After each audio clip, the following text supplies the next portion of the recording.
YouTube. What's up, everyone?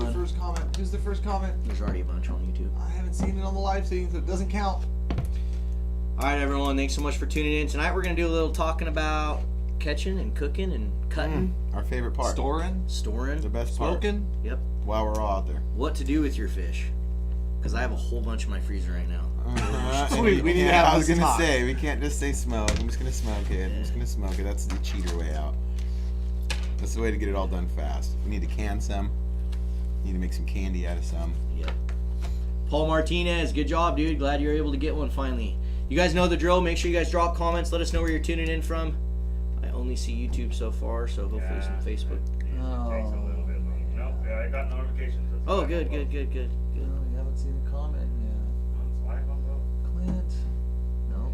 Rusty Hook, don't skip the ads, dude. No. You gotta watch those ads for us. It helps us, and YouTube's algorithm actually doesn't Does share the our Facebook content as much if people skip the ads. So you should just take a couple minutes out of your day and watch those things for us, please. Ooh, salmon dip, salmon burgers. Obviously from the last We're gonna video. talk about those. I forgot about those, and my buddy Phil Black was watching it. And he's like, oh, those burgers sounded good. And I'm like, oh, that burger does sound good. It was a good recipe.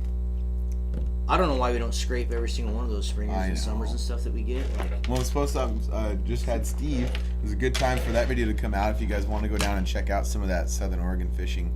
It's probably, I heard today that specific river is like 80 degrees, which keeps all those fish down there. Which will keep them from like coming all the way up the river system. So it sounds like that might be pretty good. So get a hold of Steve if you guys want to go down and giants. check out some awesome country and some giant Chinook salmon. Clint, we had a super chat. I didn't Are we see going it. to talk about where Jordan was? Oh, God. Everywhere. Everywhere. I don't even know. All right, Clay Gordon. Thank you for the super chat. He said thanks for the trip on Monday. Cam fish tasted great. Sweet. Glad you enjoyed it, dude. Those Do it summer Chinook again. were delicious, man.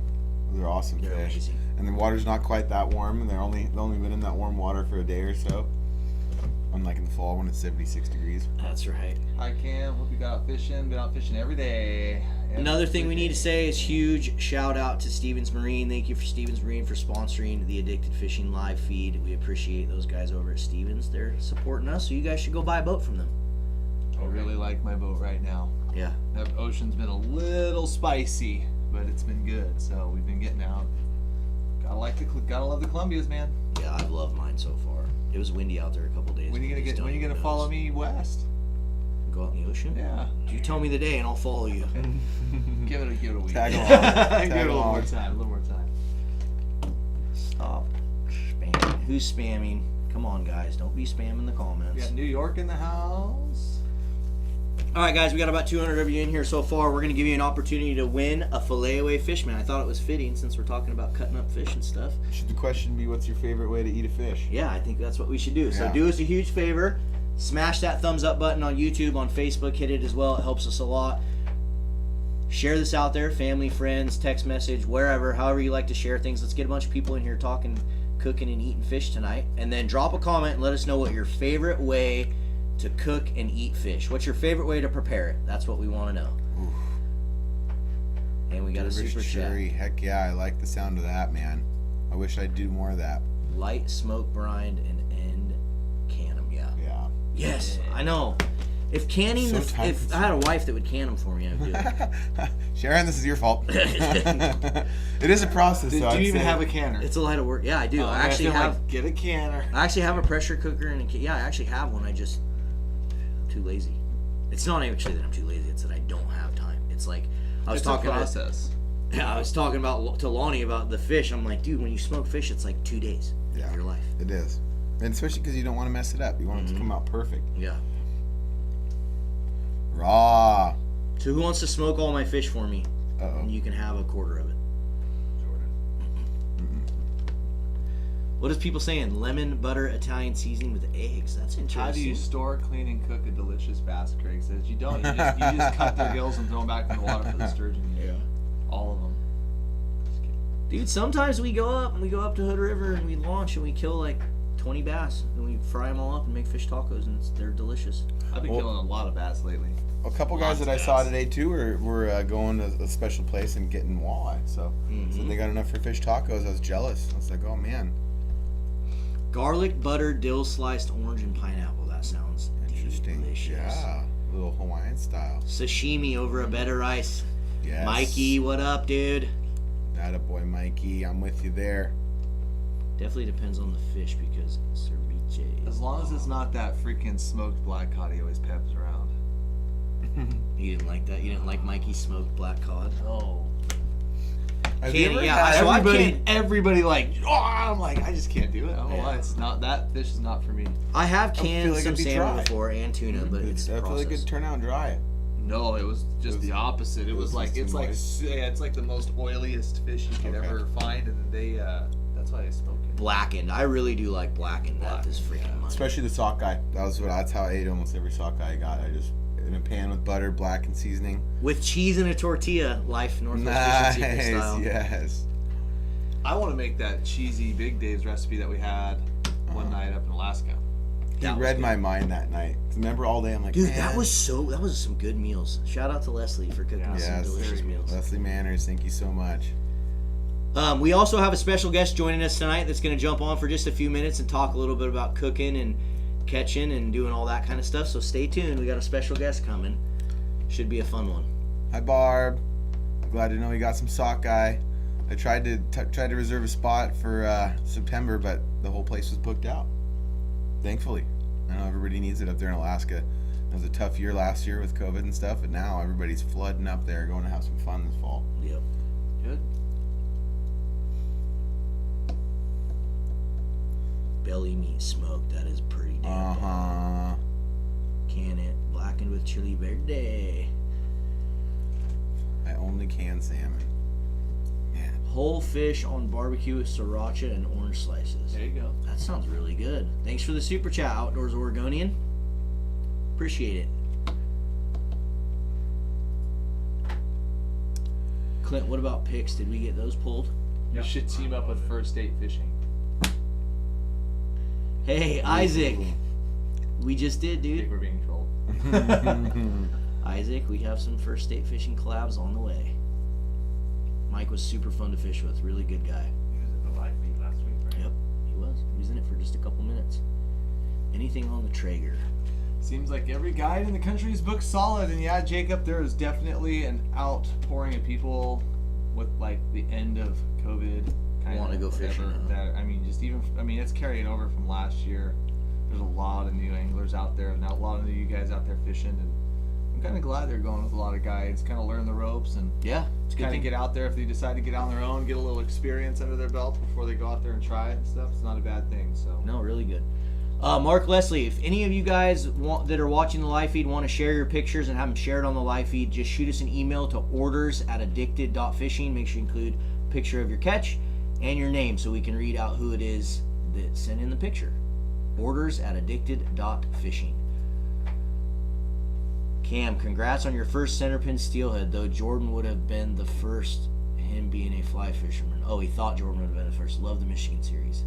Jordan was just too interested in catching fish. Yeah. it was too cold. It was too cold to mess around. Yeah. But thanks for the super chat, Robert. We appreciate it. Yeah. Thank you. And stay tuned for day 5. Day 5 is really fun, and if you guys haven't checked it out, we went over to Michigan, filmed a little 5-day series, steelhead fishing in the Midwest for our first time. So make sure you guys check it out on the YouTube channel, Michigan Steel. Thanks, Robert. If you guys, how many we got, Clint? If you guys are just now tuning in, you didn't. That's right. Yeah, I'm just gonna say. If you guys are just now tuning in, we're giving you an opportunity to win a Filet Away fish mat. All you gotta do is smash the thumbs up button on the video, share it out there, family, friends, share it on Facebook, Instagram, etc., and then drop a comment and let us know what your favorite way to cook fish is. What is your favorite way to prepare your catches? Our favorite lately is bread with panko and done in the air fryer. Now you're speaking my language. Uh-huh. Yep. There must be an echo in here. Yes. That is the way to go. What's that? For your air fryer. Yeah. No, don't. I'm joking. keep it entertaining, guys. I'm gonna try to share. Are they that. going to close the Upriver Brights this year, Rick? Actually, just the opposite. They've already got the season set. Things.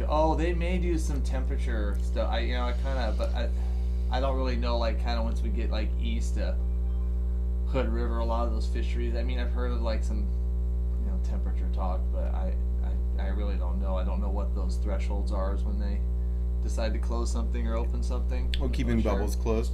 You mean? Yeah. On certain river inlets. Yeah, I know. Like I said, when he says Upriver Brights, I know down the lower we'll fish, but I don't know when they get further up what that means, all the good stuff. So now explain to the people now what the lower river below Bonneville, correct, is closed. Where is the summer Chinook fishery open at this I point? think upriver reaches, where Ryan McConn's at, and I So, don't is even it- know.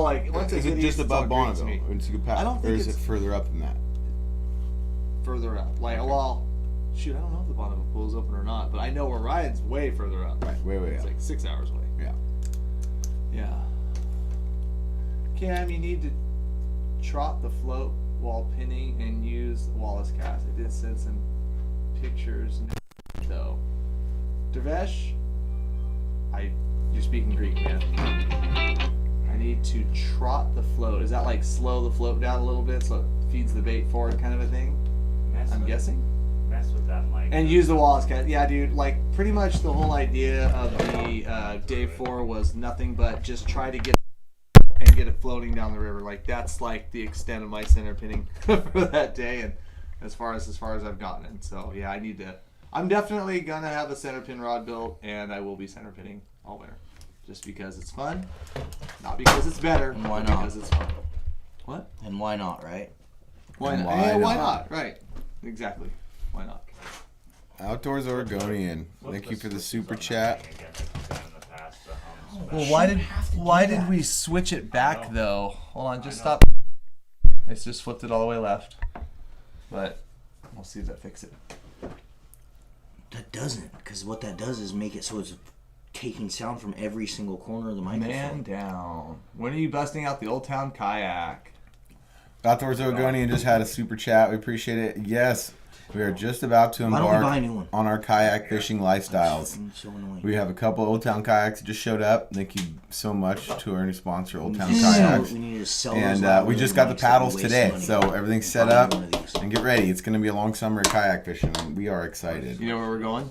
It'll work better with Where you I just need to were? be able to hear Not people where I stuff when was. they're in here. I like that Where dynamic. you were. Oh, yes. Oh, yes. That's happening. Please, we need some There we flags. go. We need some banshee. Or Are you some required to sand wear? flags. Are you required to have the flag up the top for kayaking in the river? I have see no guys idea. do it. It's probably smart practice, Yeah. but I just don't know if it's like required or not. I'm just curious. Probably should be. Yeah. Just because I want to test it. Yeah. Did you guys talk about what I was doing last week or something? We told. I don't remember what we said. I just said Keith you were- Bradley said, "Jordan, did you make it on the new show?" Oh, I must have told him. I don't know yet. I must have told him that you were I all do think filming. so. But yeah, I did some interviews with another entity for a show that will be filmed in August, and we'll see. We'll see what happens. It could be a lot of fun. Could be cool to see the Addicted brand out there playing and doing some rafting stuff. So it is to be determined. We'll see what happens. I won't know for a couple more weeks here, but it's gonna be a good time no matter what. What else? I saw some summer steelhead questions. Is Some he in the queue just yet? a little update. No, I Um, texted him to have him call. Yeah, I told him. Summer steelhead seem to be semi non-existent. It's really sad this year, guys. We've been doing our best. I fished really hard yesterday. Put in like a 10-hour day with clients. Searched high and low. Fished all the spots that I knew were good. Had good bait, and never got a nibble. But thankfully, on a bright side, take some pressure off of those fish. There's still Chinook around. You can go to places around, east of the Portland area and still go catch and kill Chinook. Or you can go down to the coast right now and be going out with these guys and getting coho and rockfish and ocean fish. And so luckily there's options. But man, the steelhead run is dismal as a compliment. I'd say it is horribly bad at this point in time. So, and even the ones I'm seeing really are not. No, they're like they teeny. don't look healthy at all. And it kind of goes along the fact we've talked about this before, is that like sockeye runs kind of correlate with steelhead runs. And even the sockeye this year were very small. The sockeye I'm seeing pictures of from Alaska and stuff, they're all just look a little malnourished. So whatever those fish are feeding on in the ocean, it must be lacking. And so, needless to say, I know there are some tributaries going into the Columbia that I've been hearing some reports. Some addicts have been sending us pictures from plunking off their backyard and stuff like that. So there are steelhead around, so don't let it keep you from going out there. But definitely have the best of intentions going out there just to have fun and spend time on the water, because it is not super, super good summer steelhead fishing. It's not, but luckily we have other things to do. I'm not going to say it. Nothing. What? Nothing. Lord knows. New comments, Clint. Okay, we got a guest. Oh, we have a guest. Guys, he's only got a few minutes, so let's bring him in here and chat with him for a couple minutes. Some of you guys are probably going to know him. Some of you may not. Bring him on in, Clint.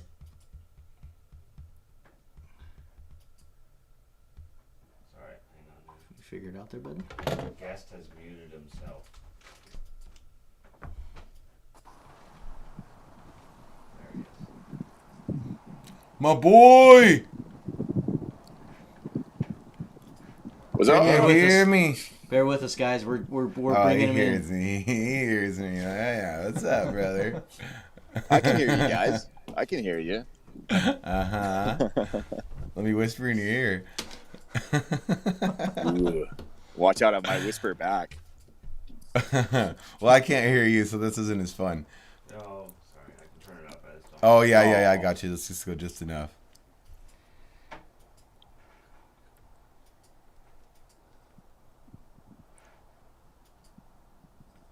Let's see here. Still getting you pulled up here. There we There go. he is. Life, what's up? Oh, it worked. What's going I can't on? hear him. I know. You can't hear it? Should I like... No, it's not you. It's We're not good. you. We have to keep it just the It's right not you, it's us. decibel so that you can, so it doesn't echo through here. What's up, Hollywood? How you doing? Nothing, man. Just living the dream. It looks like it. It Goodness. looks like it. So if But you guys that's didn't know, not this bad. is Mr. Life from Northwest Fishing Secrets. He's another Northwest YouTube channel here, up a little bit farther north than us. He films some absolute epic content. So if you guys haven't checked out his channel, make sure you guys do. It's Northwest Fishing Secrets. So head over there and subscribe. I'm sure it sounds like he came down here a couple weeks ago and filmed some epic videos that you may have coming out, huh? Yeah, well, it's like... I mean, I guess I'll tell you guys. It doesn't matter. Like, we're all on the live. That's the perks of being here. But, like, I went down to, like, honestly just go fishing with my buddy Brian for shad because we didn't want to miss the run completely. And so we were like, should we bring some sturgeon gear along too? And we're like, I don't know if I want to, but screw it, let's just throw it in the truck. And got down, fished for shad, and it was horrible. Like, the shad run was done. But we got one shad, which is really cool, bucket list fish, new species. And then we're like, if we're not catching anything, we might as well not be catching sturgeon. So then we went sturgeon fishing, and it was intense. Like, we caught a lot of sturgeon, some monsters. It was cool. That's cool. Awesome. That's awesome, dude. Yeah. Well, we were talking kind of like, catching, cooking, cleaning, storing, doing all that with your fish. And so I thought, hey, what better dude to bring on here than someone who's constantly just doing catch and cooks with all the fish that he catches. So talk a little bit about, like, I know a lot of times you're cooking out on the water, but do you take fish home ever and, like, store it? Kind of what are you doing with that kind of stuff? Dude, this has kind of, like, become a thing of mine. And, like, I don't know, call me weird for it or something. But, like, I remember in, like, 2015, when I first started salmon fishing in the area, my buddy Brian and I, we were like, yeah, let's go, like a lot of the local rivers. And we went down and we just tried to fill catch record cards. Back then you could keep, like, just, what was it? Always 2 bonus pinks. So we would just fit, it was just, we would go down and catch like 4 fish every day and brought a bunch of it home, froze a bunch. But then, like, all of a sudden a year later, I'm like, damn, I still have some in the freezer. And then some went to waste and I'm like, whoa. So I don't actually take that much home. I try and eat what I can in the field. Obviously, like, for my videos, that's kind of like, I'll eat my stuff in the field for the videos. And if I bring something home, I try and eat it like ASAP. Like, I'll stock up on some salmon. Like, salmon's pretty good. I mean, when we were out steelhead fishing, I brought some home. But, like, I'm not. Typically, out, you're like, not catching a keeping. bunch You're of kind of trout and just. stuff. Typically, you're not keeping very many because you don't want to kind of waste the resource, and you want to just. I don't want to Kinda race. eat- Yeah, eat- to me, like, yeah, no, absolutely. To me, it's more about the experience being out fishing and stuff. I get a kick out of that. If I need food, I'll just go to the grocery store. Like, it's, like, it, Yeah. but I I'm don't with know. you there. I think over harvest is something that is far too overlooked. A lot of people take a lot of pride off of killing their fish and filling that card, and I think it's something Yeah. that comes with time and Yeah. experience. And I have a rule for myself: I eat fish only if it's fresh. If I put it in the freezer, I'm only going to put it up in the freezer to smoke a batch, and that's it. I Yeah. started to pride myself on that, like not letting my clients keep every single one of my fish every day, and blah blah blah. It's just unnecessary. You think about some of the nice fish we catch, a big coho, a big chinook. There's for a person like you, there's 10 meals in that. So you really need to have Yeah. 75 meals of that fish throughout the, you know what I mean? So Yeah. I think it's Yeah. And something it's not that gonna we get should any Well, do it's one more of those often. things too that it's like at the same time, hatchery fish are meant to be Correct. harvested. Yeah. That's what they're here for. If we don't have people out catching them and harvesting hatchery fish, it's So you hit it on the head, because like the hatchery fish dynamic is weird, because we get that used against us when too many hatchery fish show up. But however, like when it comes to like wild Chinook, like you can't go to the state of Alaska and kill more than 4 fish as a non-resident individual. You can't go down to places like Tillamook and kill more than just a couple a year. But yet in some fisheries in the Northwest, it's fill cards. Yeah. And I definitely agree with you. It definitely probably shouldn't be that way. So yeah, I mean, but fresh is best. I mean, fresh is And, best. and that's so. the thing. Yeah. To me, like, I think I love the idea of like cooking it in the field. To me is the most fun part. Like at home, you could cook fish at home all day long, and people are like, why don't do more elaborate recipes? Why don't you use more spices? I'm like, nah, man, I just want to like be out here like a bear and catch stuff and just eat it primitively, and Live in the now. Live in the now, and it's just ultra fresh. It's a weird, fun experience, like cooking fish on the rocks or on your kayak and all the weird places where just no one would ever. I mean, it's the most impractical thing to do when you think about it, but it's just, I don't know. It's just you something pull out different. your little crack stove and get it fired. Yeah. It feels better yeah. that way. It Yeah. really does. Oh yeah. Yeah, heat that So little baby up. some people may not know. I mean, I'm sure there's a lot of your fans on here watching that know. But talk about what your favorite way to cook fish is. Well, I don't know if it's my favorite. It's a pretty darn good way. It's a pretty darn good way. You can't be a cheesophobe for this one. So you step 1, catch a trout. All right. And step number 2, you bonk him. And and it don't matter if he's legal, you bonk him. Like people are like, why do you eat a little one? I'm like, he was legal. I need to eat him for my video. So I don't know, just bonk the little guy, gut him, cut him from the butthole all the way up, pull the guts out and everything, and then just throw him in the pan with some butter, caramelize a little bit of onions, fry up some mushrooms until they get nice and brown. And just get that trout nice and golden on both sides. Don't take the skin off. It's a waste of like one of the most delicious parts. Like the meat provides the sustenance, but the skin provides the grease and the flavor. And then if you get the scales to get just a little crispy, almost like a panko crust, perfect. And Like a potato chip. and then it's like a potato chip. And the Earthy tail, tones. like a bunch of my subscribers Earthy like, eat the darn- undertones. the earthy undertones. Is that There's the undertones. Robert McGothry, yes. Is that Aaron? Like, I there's like, yeah, definitely the earthy undertones come from those onions and the mushrooms. Like, and a lot of people are like, oh, I don't like onions, but it's like, have you ever caramelized them? And so and then the meat just comes off perfectly off of that trout, and then you kind of put everything aside, clean up that pan one more time, and then you throw in where it gets weird. Make sure your pan, if it's not a nonstick pan, if it's a cast iron or something, make sure it's well seasoned, because it's going to need to, nonstick is best for this.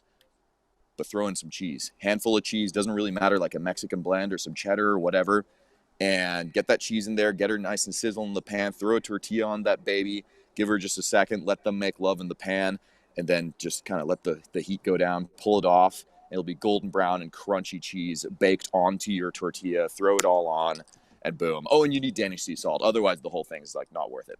You need good salt. You need good salt. That's awesome, man. Yeah, I mean, that's obviously what you do a lot of in your videos, and people seem to love it. I see so many comments. People just love that you cook that little cheesy taco in most of your videos. Yeah, and it's like people are like, what, do something else, and I'm like, I don't know. For me, like if I'm out in the woods, like for example, Outdoor Chef Life, I don't know. I'm not sure a lot of you guys follow Outdoor Chef Life. Taku, he's actually like, he just took off today. He's like storing his van at my house right now. I'm van storage central right now, camper van. But he's like ultra elaborate with the recipes and stuff. Like, you know, if we're talking outdoor cooking, we should have him on here right now because he's, you know, like cooking fish in all sorts of ways. But for me, it's like if I want to cook fish differently, I'll do it a little different here and there. But it's fun to just go out. You have to think about so many things when you're filming a video. And the last thing I want to think of is like, oh, I need to come up with a new recipe. I go out there. It's a great recipe. I love doing it. And yeah, that's the rug really ties the room together in that regards. You know? Yeah, it exactly. does. It does. You know what to expect. You know it's going to be good. You know you're going to have a different kind of fish to taste in that recipe. And I'm with you because that's something I stress about too when we make these. I'm like, oh, what recipe am I going to make? And it's hit or miss a lot of times with the viewers. I think a lot of people appreciate it, but at the same time, it just adds a whole nother element to the video that kind of takes away from the adventure of it. You know, I'm with you there. Exactly. Yeah. To me, it's like my thing is it's not, to me, ain't about the fishing. It's about the cooking and stuff too. But like fishing and the cooking to me is like 20% of the whole adventure. The rest of it is just being outdoors and enjoying nature, finding other animals and stuff, trying to like film fish underwater and just being a kid again. You know, I think a lot of us just forget to, you know, we grow up and it's like, no, you need to cook your fish in the kitchen and you have to go out and fish only for food and you can't have fun out there. I'm like, wait a second, that's wrong. Like we should be totally nerding out there. You know, there's nothing wrong with that. You live in Washington, don't you? Yeah. Yeah. We don't see enough sun up here, boys and girls. Yeah. Well, that's awesome, man. I appreciate you jumping on. I know you only had a couple minutes here, but is there anything? It's all any good. Little secrets or sneak peeks you can tell the addicts of stuff you got coming, or something you want to talk about that you got coming out in the future?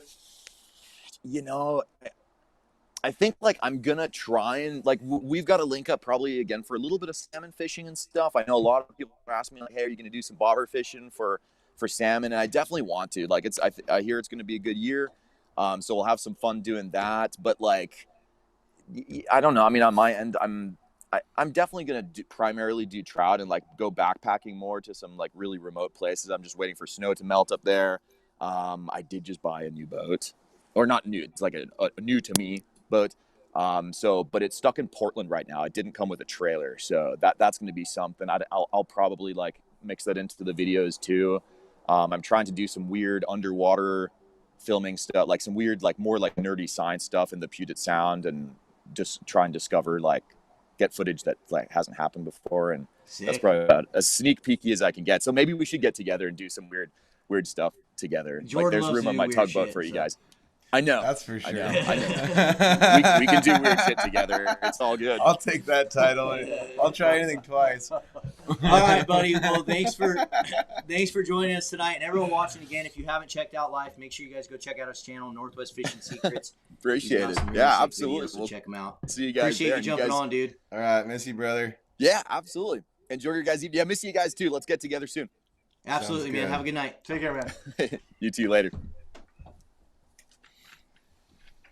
Good times. Yeah, he's awesome, dude. I love, I saw some of his underwater stuff. I really want to get him out to some of the spots that I've been doing some underwater, or doing some fishing, and have him just go underwater all on those areas, because it'd be just like Cool. Jurassic Park down there.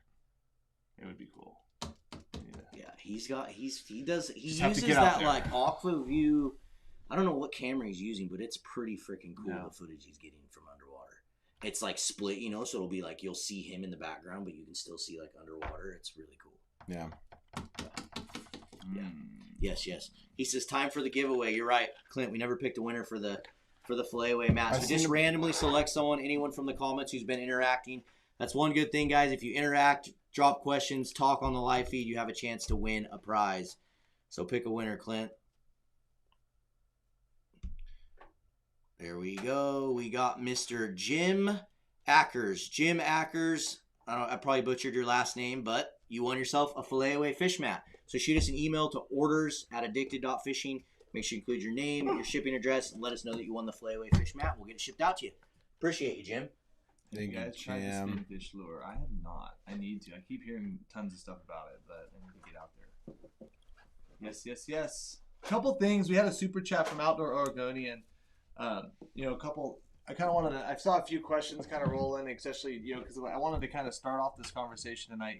Talking about keeping fish and why. And I know a lot of people aren't from the Northwest, or they're not necessarily from like this area. So some of these things like people see us like kill wild fish, for instance. But the reality is chances are a lot of those fish aren't even wild to begin with. A lot of our fisheries are like very heavily regulated with like certain quotas on impacts on wild fish. In fact, most of the fisheries are not based on how many hatchery fish you kill, but they're actually based on how many wild fish you impact, whether you kill them or release them. So like they are really cognizant of the fact that not every unclipped fish is a wild fish, but also that we only can hurt true wild fish so much.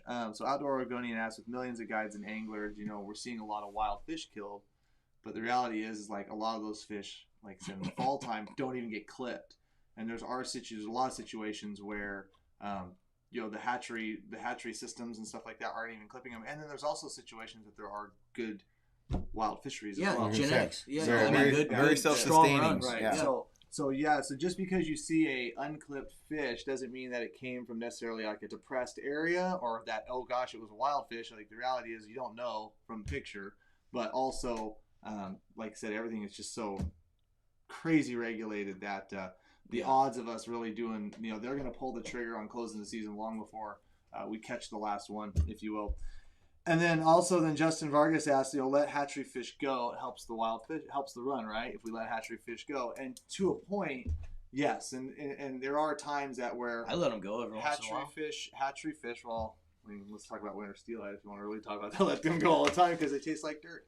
Hey, Brittany, thanks for the order. We appreciate the it. undertone. There it is. But sometimes like we need to let hatchery fish go because once the hatchery fish have once the hatcheries have met their quota and they've met what they're going to take, they don't need and want anymore. And that extra surplus is actually sometimes used against us because sometimes those extra surplus hatchery fish, like when they close the gates at the hatchery, they stray, and if too many, and it's all a bunch of BS, but that's what some of the wild fish groups love to use against us. You can't have too many hatchery fish in the system. To your other point, if it helps the run, it does. Like I said, once again, to a point, you only have like a maximum kind of capacity for some of these rivers and streams and some of these outputs for hatcheries. Case in point would be 2014-15 when we had 1.6 million Chinook coming up the Columbia. We had just tons and tons and tons of fish, more fish than we knew what to do with. 3 fish Chinook limits in the Columbia River, like catch, kill as many of the damn things as you freaking can. And 3 to 4 years later is when the ocean took a downturn. We were struggling when theoretically that should have been when we saw all those offspring. So like there's different management tools within that to kind of help offset those downswings, like with hatchery fish and whatnot. But yeah, we saw a dramatic downswing after probably one of the most dramatic peaks we've had since Bonneville Dam's been built with all the fish. So why the heck do we keep getting these giant runs on super hot years? I don't know. It's so counterintuitive. It's gonna happen again. Yeah, a super hot, long, dry summer, and we're going to get the biggest run of the salmon ocean's ever. cold right now. The ocean's like 55, 56 out there. Killer. Which is good. But like I said, I think it's very cyclical, very, very up and down. So not necessarily throwing all that shit, but I'm also one of those guys, like we talked about in life, that says we probably shouldn't just kill, like I said, I can't go to Alaska and kill more than 4 Chinook. How many clients ask you how many fish you have in your freezer? Every one of them. Yeah, you must have a ton of fish. None. I'm like, actually, I still have some from my Alaska seafood box. I actually, but I take pride in that. I really do, and I eat. I'm not somebody who's like, I don't like salmon. I'm tired of salmon. I absolutely love salmon, but it's a time and place thing, and we're fortunate enough, us luckier than most, to be able to be like, I want to fish today, or I want to fish. I want to eat a salmon this week, and go out and make sure I get one. You're willing to work. You're willing to travel. You could find a chromefish in the Northwest, even with these just garbage steelhead fisheries. You could still find a chromefish to kill and eat 365 days. A quality fish, I should say. Yeah. 365 days a year, 52 weeks a year. So, bravo, Lima. Part of the fun. Appreciate it, man. Yeah. Thanks for watching, and glad you're getting back into fishing. Heck yeah, you and a lot of other people, man. But it's good to have you because we're gonna need you guys later on when we need more fish. You want to do the photos before you guys dive in so we don't forget type of thing, like right before you get into the meat and potatoes? Yeah, we can do them. That's fine. We can do them. Let's do the photos, and then we'll do another quick little giveaway. How about that? So as you guys know, like I said, we have people send in photos every single week. If you guys want to be featured or have your photos shown on the live feed, just shoot an email to orders@addicted.fishing. Make sure you include your photo attached and then a picture, or I mean the name of who's holding the fish. And Bill Elam, ODF. Oh, what happened? ODF&W needs to allow 2-rod fishing On the coos, a predominantly hatchery supported run of salmon. That way others have a better chance tagging multiple. Yeah. Bill, so the requirements to that sometimes, I'm sorry, I didn't know you were going to the pictures. That's totally my bad, guys. I screwed this up, but I want to answer that question because for 2-rod fishing, you can't have other like impactful like wild runs in the area. So like even like in Washington, like we have some areas you can 2-pole and some you just can't because there's a ton of hatchery fish, but because there's some extra impact applied to wild fish if people are fishing 2 rods, and then also crowding in some of the areas that in some of my real close rivers from right here, there are certain sections they don't allow 2-pole just because it'd be just too many people, too much gear. So like those are the 2 requirements that they generally have for the 2-pole, and so that your coos area must not be meeting one of those criteria. But ask them, pound on their door, suggest it. Thanks, Benjamin. We appreciate it, man. Yeah, thank you, Thanks for everybody, watching our throwing videos. out the love right now. And I really Luke, we appreciate you guys. it. Thank you. Yeah. Everybody keeps asking about my new mini sled too.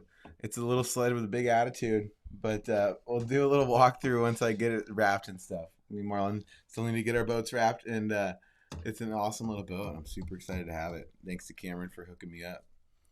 Have you installed your Fred Meyer basket? No, my Fred Meyer drift stock. No, but I need to. Hey, if it works. Nico, you absolutely can use twitching jigs for summer steelhead. Actually, if you look at a couple of our summer steelhead videos that we put out last year, we are absolutely smashing steelhead on twitching jigs. So you definitely can use them. They work really good. Use blacks and darker colors. That's awesome, Seth. Rommel.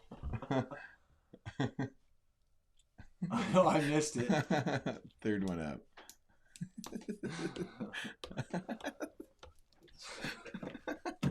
My 8-month-old daughter loves watching your guys' videos and tells she's gonna be an addict. That's awesome, Seth. Glad to hear it. Yep. Okay, Clint, let's get to the pictures. Sorry, I totally screwed that up. Yeah. My bad. I blame only time. Well, there's no picture though, so now I blame Clint. Okay. I want to get one of those and drive his ass back from California No name, and Clint? put it in my freezer. That's one fish I'd put in my Adam. freezer for Adam. like ever. Nice tuna. I'd take that whole thing home and eat him raw. Nice, buddy. Good fish. Alyssa.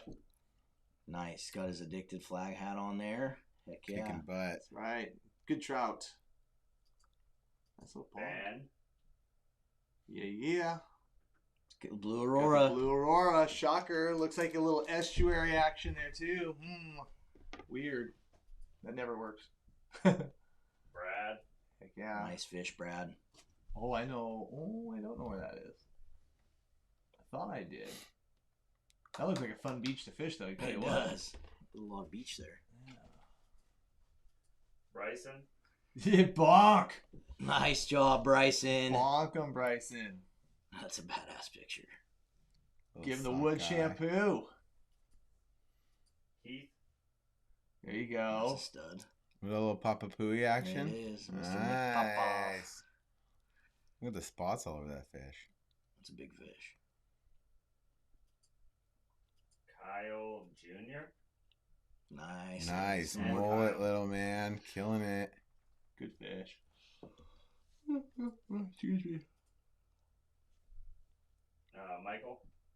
That's right. Did you get that? I gotta ask him. Did you? Where are you? Did you get that after we went fishing, Michael? It's a chroma. That's a nice fish. It looks like it might be in your boat. Yeah, is that in your boat? There's an orange line on that. That is my boat. Yeah, there's my rod holder and there's my net handle sticking out. I was gonna say. it looked like Damn nice fish, Michael. No, but he was out there trying afterwards. We had a tough day. We ground out. We got a couple fish, but then he was out there trying to get after it Nice. afterwards. Robert. Yeah, Robert. Dude, people are just smashing.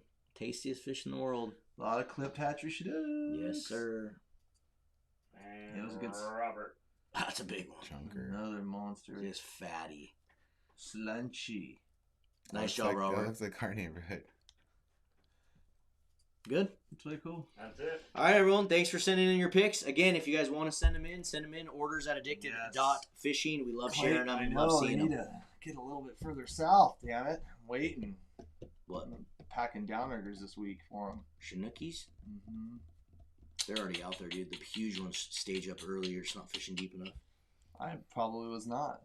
Well, when you're fishing at 12. You need to get it down there to like 200 feet if you want to catch the big Yeah, shrimp. I need to get out there a little bit. It just hasn't been like. It's What been we kind. need It's to do kind of is been go like. out there and go shark fishing. Did you see Lacey caught a Yes. resher? Yes. So sick. Usually you don't get them. Usually you got wah wah wah pow, like the tail breaks or the teeth would cut it. You hook them, but you never get them. So she must have hooked that one just right. Can you go shark fishing out of Owako? I think it's illegal in Washington, but legal in Oregon. Really? It's like there's a weird rule, and since I don't keep them and don't catch them and don't try to, I don't pay attention to them. But we should do that. But the ocean's been like kind of strictly business ocean. Like get out, get it done, get back. It hasn't been like, a 40-mile-an-hour ocean this whole season so far. I think it's coming though. It's coming. Randy asked, when did the new merch drop? I actually officially set the date today. We are going to do the new merch drop on July 25th. July 25th, the merch drop will be live. We have some really sick stuff coming. Jordan worked on some custom little lures that are coming. I'm excited for those. Yep. So we got some custom lures that are on the way. They're going to be limited edition. We have some custom color worms that were specifically designed for summer steelhead. We have all sorts of so we got a bunch of new sun shirts that we're coming out with, a bunch of different tank tops that Jordan was begging me for. So we got some tank tops coming. We have some new swim trunks coming, some board shorts, just like we did last year, that are pretty sick. A bunch of new hats. Lots of good stuff coming. So mark your calendars, July 25th. If it's anything like our last merch drops, some of the stuff literally sells out in seconds. So mark your calendars, July 25th. We appreciate your guys' support. Summer drop is coming. Woohoo! And Bill, not to beat a dead horse on that, but you know what? Demand accountability from your managers, from your fishery managers. Go find out. Go ask them. And Ryan, yes, we did get out today. It was the nicest ocean of the year, and the fish were snappy. It's actually starting to really feel like fall salmon fishing. That's all I'm going to say. It's good. And you got some bottom fish too, huh? Yeah, I've been stopping and doing fish taco runs. Got a really big lingcod today. It was cool. The guy thought he was snagged, so I go walk up front of the boat, and I'm like pulling it up. I'm like, oh, no, that's a fish. I love those. Yeah, we're just fishing. I just basically take my coat. How big was it? I think it was like 36 inches. Do you let those ones go, or what do you? No, hell no. No, Keep 'em. he's right. He's not one of those ones you see with the extended belly. He's like, it was a good quality eater one. That's what I meant though. When you catch like the really, really big trophies, You don't catch, so what I'm doing is I'm fishing like 5 feet of water with our twitching rods. Like our twitching rods make great bottom fishing rods for just light stuff in the off twitching season. So we're doing that 15-pound just straight mono main line. And so like if I probably did hook one of those big ones, I'm probably not going to get it. Yeah. But we got that one today. Because I know a guy that goes out there and specifically targets them, and he talks about how you have to like drag them, like you have to like hook them and then drag them out with your boat, or else you'll lose them every single time. He said they're just too strong; they just freaking break you off. It doesn't matter how big your gear is. Yeah, they just get in the rocks. You feel the whoop whoop, and then all of a sudden it just locks up. Yeah. Yeah. I mean, so he said what he does is They they'll just go hook down them, and then there. he just immediately goes and just freaking drags them. just rips them out. Yeah, Of there. yeah. Yeah, I wouldn't. I mean, they're tough, and like I said, it's not gonna. I'm not gonna drag anything around with 15-pound and a twitch. I've been on the jetty fishing a couple times where you hook something and all of a sudden it's like, and you're like, I'm not getting this, whatever it is. That's what I was talking about. Like if we had like Leif, I wanted to see like what monsters like really down are there. down there. Yeah, because I think there are some big monsters, and the fact that like not last week, but the week before, we actually got up so shallow and the water was so clear we were actually sight fishing them.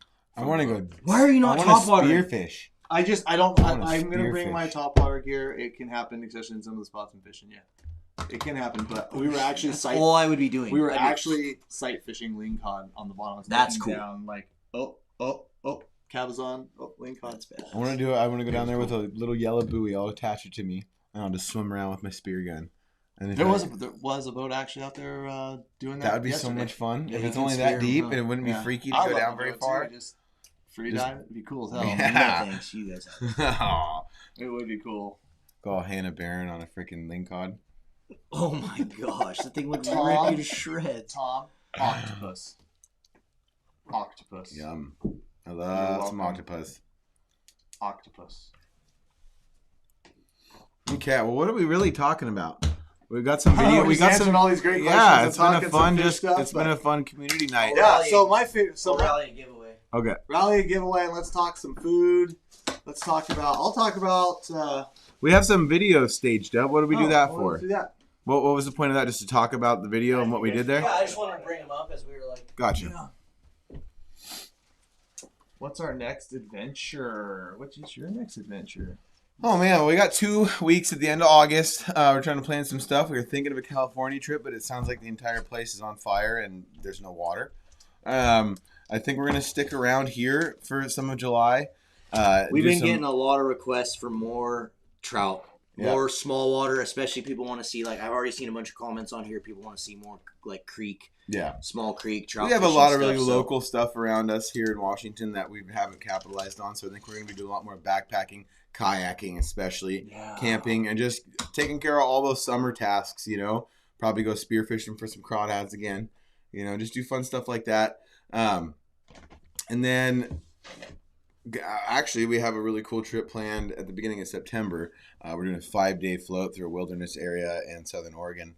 With a good friend of mine who has a guide outfit down there. So that's going to be a really fun one. Yep. I think I'm going to be heading back down to fish with Steve Crisler in Southern Oregon here soon. Just a lot of short ones, no real big ones like Michigan or anything. But this fall, it's going to be hard to leave. It's going to be hard to leave home over the next 4 months here because there's just so much going on here in the Northwest. And you guys love seeing our content from here too. So it doesn't really pan out to go traveling too far. Yeah, I know you guys want to see trout. I look at the YouTube analytics, and it's just like people want to see trout stuff. So we'll definitely be making some more trout videos. It's coming your way, guys. I like Mark's Leslie. Mark Leslie says, Yeah. no trout, There you lame. go. May as well go for cooking. Attaboy. Mark, there's just a, We you know, understand it. We us get it. salmon and steelhead fishermen, we love salmon and steelhead, and we would chase them every day of the week. But there's just a lot of guys out there that really love trout fishing. And the more and more I've done it, dude, I love it more and more every time I go. It's just a lot of fun. It's a release. It's not. We all have those days when there's salmon fishing that's incredible. Like the last couple weeks have been some of the best salmon fishing I've seen in a long time. But it's like, you also have those days where you go like, a long time chasing salmon and steelhead and you don't catch very many. And so trout's fun because a lot of times you go out and you catch a lot of trout. When you go trout fishing, you catch them. But even then, that's just such a different atmosphere as far as trout fishing. That's I think why small creek and instead of being out with 300 boats trolling up awesome fish, you're by yourself hiking a mountain stream or up at a lake, and it's quiet, and it's just such a different vibe. It's such a different atmosphere you put yourself in when you do kind of give in and go trout fishing. I think some of my most releasing parts of the year, the times that I end up feeling the happiest while I'm fishing, is when I'm up on a lake in the mountains where it's normally snowed in by myself, picking berries, just like all the stuff you guys have seen on some of these catch and cooks. It's very freeing, and it's very nice to be up there, and it's great to get away from salmon fishing sometimes. Let's be real. That's the other thing, Jordan, is that there's been a lot of comments, people wanting to see more versus videos. They love the versus videos, doing some more like spinner versus spinners, or yes, people love. They're to see coming. the We're versus about to. videos. We got to get back in it. It's been a long couple of months here. The other thing that's coming is kayaks. Mm-hmm. Yeah. We got This some weekend. kayak stuff on the Like I way. said, big tides. I'm taking a few days We off. just- we I'm just getting got them some out. oars. Yep, I'm getting mine out, whether you guys are going or not. Happening. What did you just say? Check out Some our oars. oars. Sexy. These are nice. These are nice oars. I mean, They even got a little dehooker you're here. not gonna use Thank you, them Carlisle because of the Paddle. motor on your things. That's true. No, I'm We're just gonna drag them around. Gonna use it. You gotta use it. You guys do a tutorial on landlocked Chinook. Jay and Jen, I wish I knew how to catch a landlocked Chinook. I don't think I've caught some of the small, like, incidental ones. I actually caught one that was 20 pounds one time in Merwin. That's right. But we don't really target them. So, yeah, I couldn't tell you much about that. I'd like to go do it one day. Maybe there's a guide that'd like to have us go over there and go do that. Some of those landlocked. Well, I just talked to Justin Wolf yesterday when I swung into a shop, and he said he just got back from a lake down in California, and they specifically go for those landlocked Chinook, and they're big, nice fish, and they eat on a shrimp species in there, so they cut blood red, taste just like a salmon out of the ocean, I guess, and it seemed really interesting. I mean, he has a couple of videos where he's done this multiple times, but it just kind of piqued my enthusiasm. And there's some spots, one where my family's from in North Dakota, in Lake Sakakawea, there's landlocked Chinook salmon. And I've always had the affinity to go catch them just because they're way the hell out there in the Great Plains. But there's 10, 15, 20 pound Chinook salmon swimming around the middle of the grasslands. That's crazy. Yeah. Ocean salmon fishing videos. We're going out Friday. Friday. We're filming on Friday, guys. And what we're trying to do, guys, too, we've been seeing a lot of comments. You guys we're going to get our content caught up a little bit. We do have a kind of a backlog of videos where we typically don't put our stuff out like real time when it's happening, but a lot of the fisheries we're getting into now, it really doesn't matter because there's so many dudes fishing them anyway. We'll put the content out. So we're going to get more current, put a bunch more of our stuff coming out soon. So be on the lookout. There's some good stuff coming. What's Robert, I love that super chat. Fly fishing for trout on a mountain stream by myself. This is a therapy session ran by myself for me. Exactly. I love it. It's the truth. All right, guys, before we get into talking some more cooking and preparing and all that, we're going to give you an opportunity to win. We got a little Stay Fishy hat here. You want to go side cam? Yeah. Stay Fishy hat right there. Shout out to Clint for making the side cam look 8,000 times better. Good work, Clint. He did something. Yay! Good job, Clint. But there you go. We're going to give you guys an opportunity to win a little Stay Fishy hat. It is on a Richardson 112, the best blank that there is. Everyone needs to stop buying them because they're always sold out. Yes. I'm gonna go Ed Bass. Okay, so do us a favor, shoot the thumbs up video, hit the thumbs up on it for us, please. Share this out with family and friends.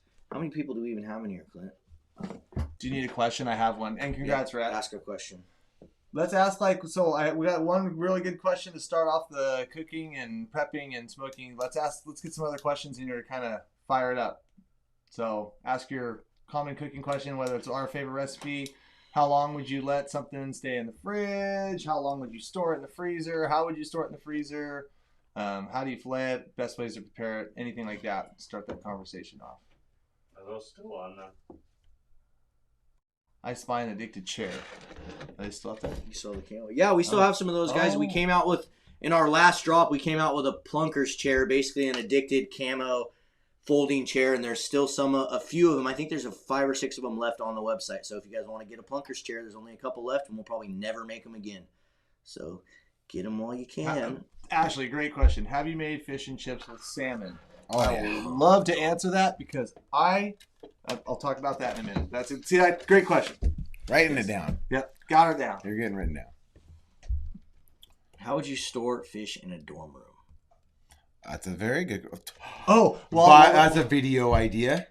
While they're answering, that reminded me while they're asking these questions. Ryan Staples asked.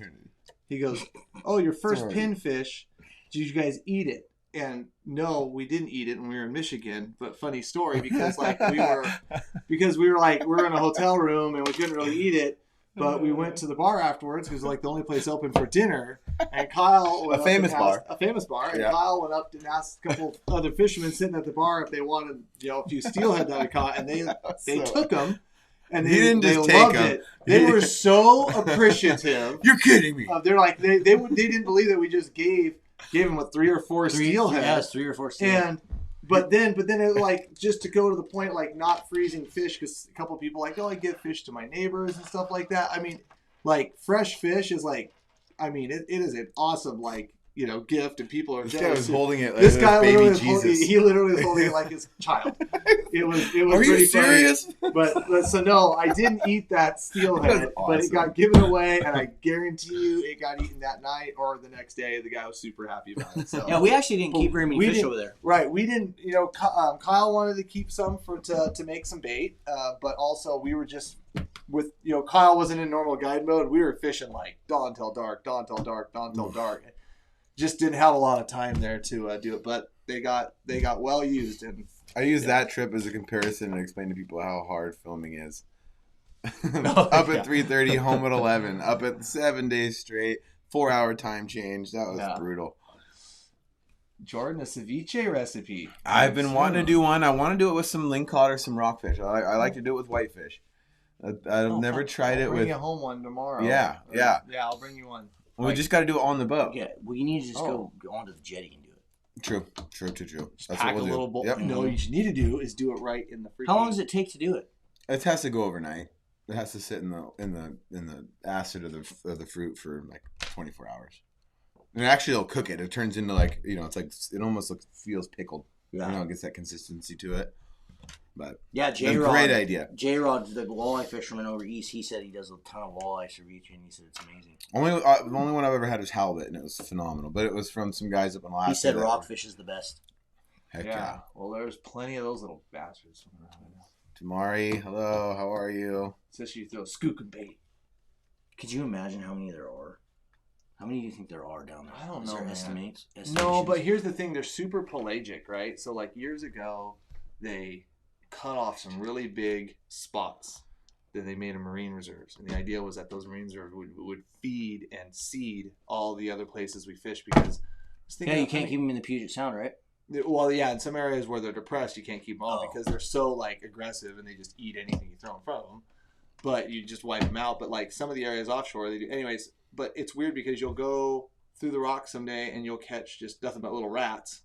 Throw most of them back, weed through, and then you go like today where you don't catch that many, but you catch all like freaking donkeys. And then the next day I'll go and they'll be like, all rats. Like I think those schools move around and we catch them. Like you'll catch black rockfish out trolling in 180 feet of water, 15 feet down fishing for coho. I caught like 4 last year, just random. There wasn't a rock within 8 miles of where I was fishing, and I was catching them. And so, like, I think they just move around a lot, and those schools just kind of come in and out. And so I have no idea how many are down there, but I can't tell you how many thousands get killed off some of these rocks, day in, day out, every day. It's crazy. We do need to do another surf perch video. I really No, I think, well, obviously That's what we need to do. I think I'm going to just spend a a couple few beach days. days down Yep, especially. We got some really cool ideas for some jetty stuff, so. We have to go to kill sea lions. Oh, that's right. Yeah. That would be good too, though. Yeah. You should definitely go kill. And he's someone. getting Chinook and coho too. When will we have the orange brain 20 pound? You can get it on Tough Line's website. With Happy Dad. I also think you can get it in Fisherman's Marine and potentially Bob's and maybe Sportsman's Warehouse. Those 3 places might be good places to look. But yeah, we'll add it to our website as well. I'll talk to Mike and we'll get some 20 pound added. I don't know why we're not carrying that. It's weird. We'll get it. We'll get it for you. And Ash, if you're catching a bunch of squawfish right now, you're not fishing where the kokanee are at. You're fishing where the squawfish are at. Deeper. So you Go fish, deeper, you Ashley. fish a little deeper. Those fish should definitely be pretty separated right now. So if you're catching like a better squawfish to kokanee ratio, you're not fishing where the kokanee mainly are at. You're gonna still pick a few up here and there, but it should be, if you're on kokanee, you should be catching predominantly kokanee. Okay, let's talk about some fish here. Let's first, before we jump into like cooking it and stuff, let's show a quick clip of Jordan filleting that steelhead so we can talk a little bit about like filleting fish and whether you fillet them or clean them or kind of what you do with. Because do you fillet your kokanee? No, You don't, right? You just No. clean them. just head and gut. Yeah. Do you want to talk about that real quick? We have a clip in here of your kokanee smoked salmon, but that was Yeah. filleted, wasn't it? Yeah, but like I don't fillet until like I don't fillet them on the boat. Cool. So we'll talk about that when Yeah. we pull Okay. it up. Okay. So Jordan, yeah. Yep. do you want your mic hot to talk about it? Yeah, that's fine. Yep. Ooh, looks freaking. Now follow us inside and we'll get these things seasoned up and ready for the oven.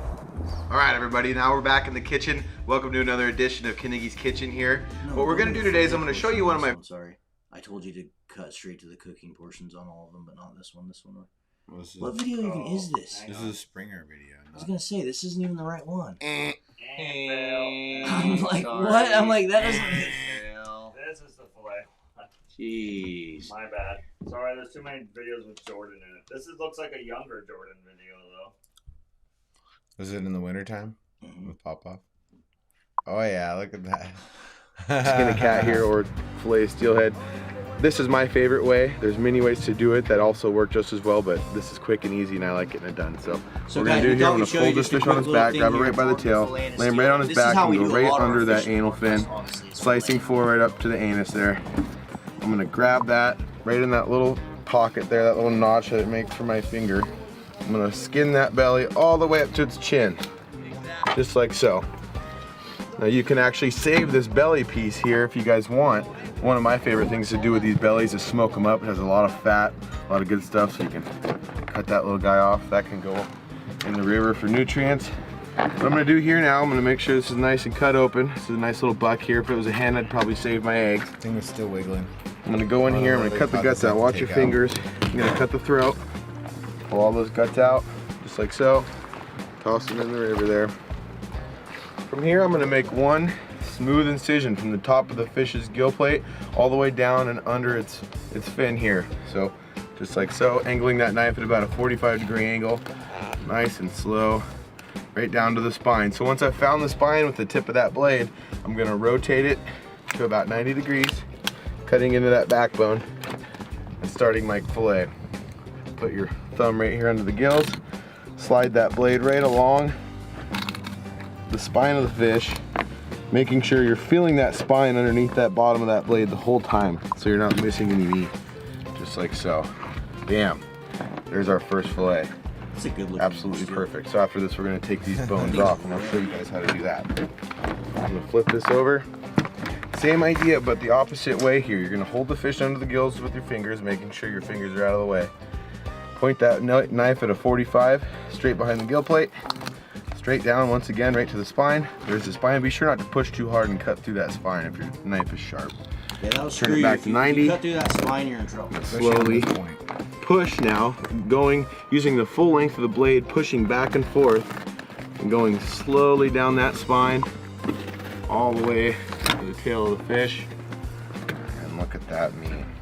Hardly any meat left on that spine. You can actually take a spoon or a fork and scrape away some of this meat if you really want to save it all. Use it to make a good salmon dip or whatever you want. We're gonna set this down here on the ground here. You have to keep that as proof that you caught the fish. So from here, scrape off some of that blood. So what I like to do is slide a little cut right here, about a 1-inch incision, so I can fit my finger and hold on to that meat well to take these rib bones off. Now this is the important part. You really want to use this knife to make this cut. You're gonna make one full 12-inch pull as you go down along the rib bone. So I'm gonna find that first rib bone. I'm gonna make sure I cut into it, just like so. I'm gonna keep this blade at basically about an 80-degree angle right along, pushing up and towards this white film here, this white membrane, and make one long, slow cut all the way down like so. What I can do from here is take that right off. See, I missed one of these bones here, so I'm gonna slide that knife right under that bone again, making one small, slow cut, just like so. And look at that, everybody. That's a perfect steelhead fillet. Now we're gonna grab the other side. This is gonna be a little trickier because it's a different. So is that how you do it, Cam? Pretty much. Yeah, it's kind of. I mean, don't it's I don't not- got the belly off that same way anymore either. I just leave it on. I was just gonna say the only thing I do is I'll do the anal and the vent fins, and then I'll just run up the belly, and then pull the guts, and then fillet out sides. I just kind leave of like that. that you did that though. I used to kind do of it a more tedious because I do like it. to save those, but at the same time, it is a little more time consuming. You know, to be able to. If you add, so one guy said you forgot the cheeks, dude, they're the best. I think you mean, well, maybe cheeks. There's cheeks on salmon too, but like collars. So like sometimes I'll have guys request that I take you instead of doing that fin cut, you take the vent and you take like 2 inches on each side of the belly. So imagine the fish flat. You take off the belly, and then you stop right about where you're going to do the 45 cuts behind the collars. So when you do the 45 cuts, when you cut them in and you take the fillet off, you still have the collar attached to the belly strip. And then when you hold the gills and then go in behind it, it all comes out with like 2 collars and then the belly strip. Yep, And, like, and there's use- actually videos on our channel of Cam doing that and Yeah. different how to fillet salmon videos. So And it's like in that. Then you take those and you just literally take those, clean them up real good, do some trim it, throw those in the brine, and then like, because I'll even ask like clients, and I'm probably like outing myself a little bit during springer season, but I'll save a bunch of collars like over a week or so of fishing from people that don't want collars and and smoke smoke them. them. It's like the best smoked fish ever. Yeah, collars are amazing.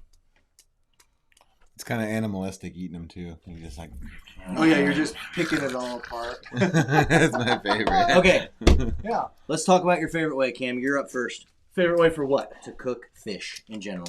Man, so second to only like Dave's cheesy recipe, which I've only had one time in Alaska, and I need to remake it. So I'm just on that air fryer kick. Like anything, right now, no grease, no oil. You take a little, whatever it is, rockfish, salmon. The question was actually, fish and chips for salmon. Absolutely. I'll make some excellent fish tacos, especially out of some of the ocean coho we're getting right now. Really enjoy doing that. It's just super mild. It's just super like You just light lightly and bread it, or flaky. what do you? Yeah, so I'll either tempura it or a like a beer batter it, like Pride of the West, or I'll air fry it. And when I air fry it, just flour dredge, little melted butter on a brush over the panko, put it in there like 8 minutes, and little chunks done. However, I got a question for both of you guys. So my sister down at the beach made some rockfish beer batter for us last night, but she used vodka to make it. Not White Claw. Not White Claw. Vodka. Straight Interesting. Never had that. Was it good? vodka. It was the best freaking beer battered fish and chips I've ever had in my life. And she said, like, oh yeah, well what it does is that like the alcohol evaporates out of the fish quicker, like when you cook it. And I'm like, how many of you guys out there? Now, it's like a vodka. beer Little bit of batter. a side note for the vodka thing. I had Yeah. a client the other day bring Wagyu tri-tip, and it was already what's the thing where you put it in the bag and like pressure cook it before? Sous vide. He sous vide it, but then he cooked it in the pan and he dumped tequila in with the pan and it pulled all that crispy, all that like all those flavors and all that crispiness off the bottom of the pan and put it into the fish. So there's something there with the alcohol and the way it like helps the meat that you're cooking absorb. And I think that must be what's happening with that beer, because beer batter also I feel like is also often you lose the fish in the batter. So this batter though, like it was like she cooked it in oil, like traditional deep fry. But yes, Eva will make you some freaking. She's on the. Did Karen she's say on. vodka? She's on the tournament team. I think we need to have a request for this the night before Eva. It was dumb, but I think what it made the beer batter so light and not greasy.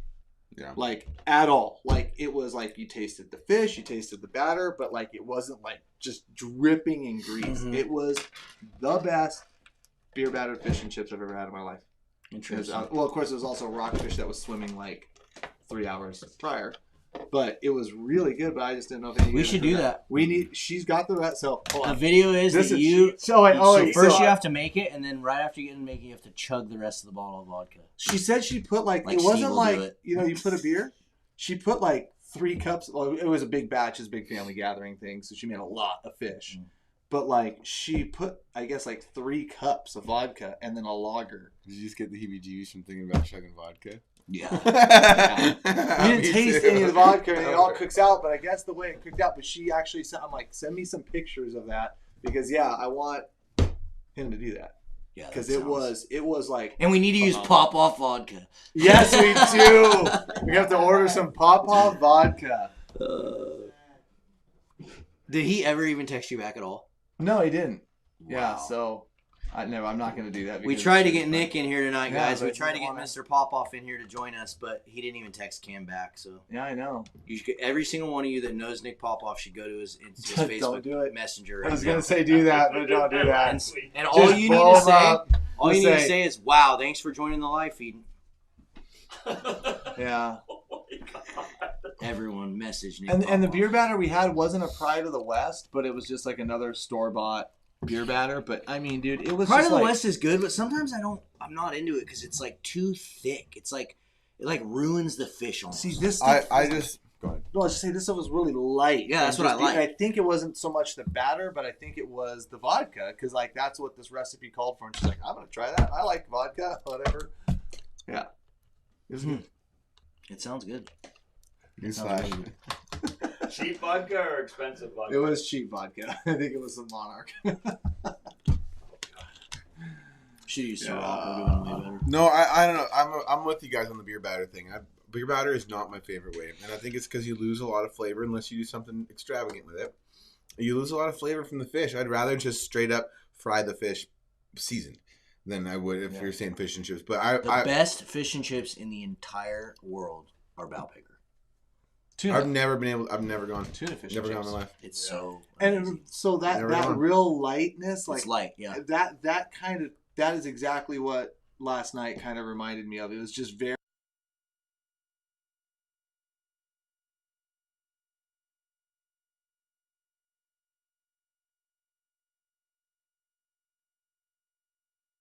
On. There we go. Oh, there we go. Whew. Weird. What'd you We're just live. do, dude? You unclipped something. All you did was We're touch the live. cord right there in the back of the TV. Is that plugged in all the way? I wonder if the TV No, went the out. cord from that goes to here.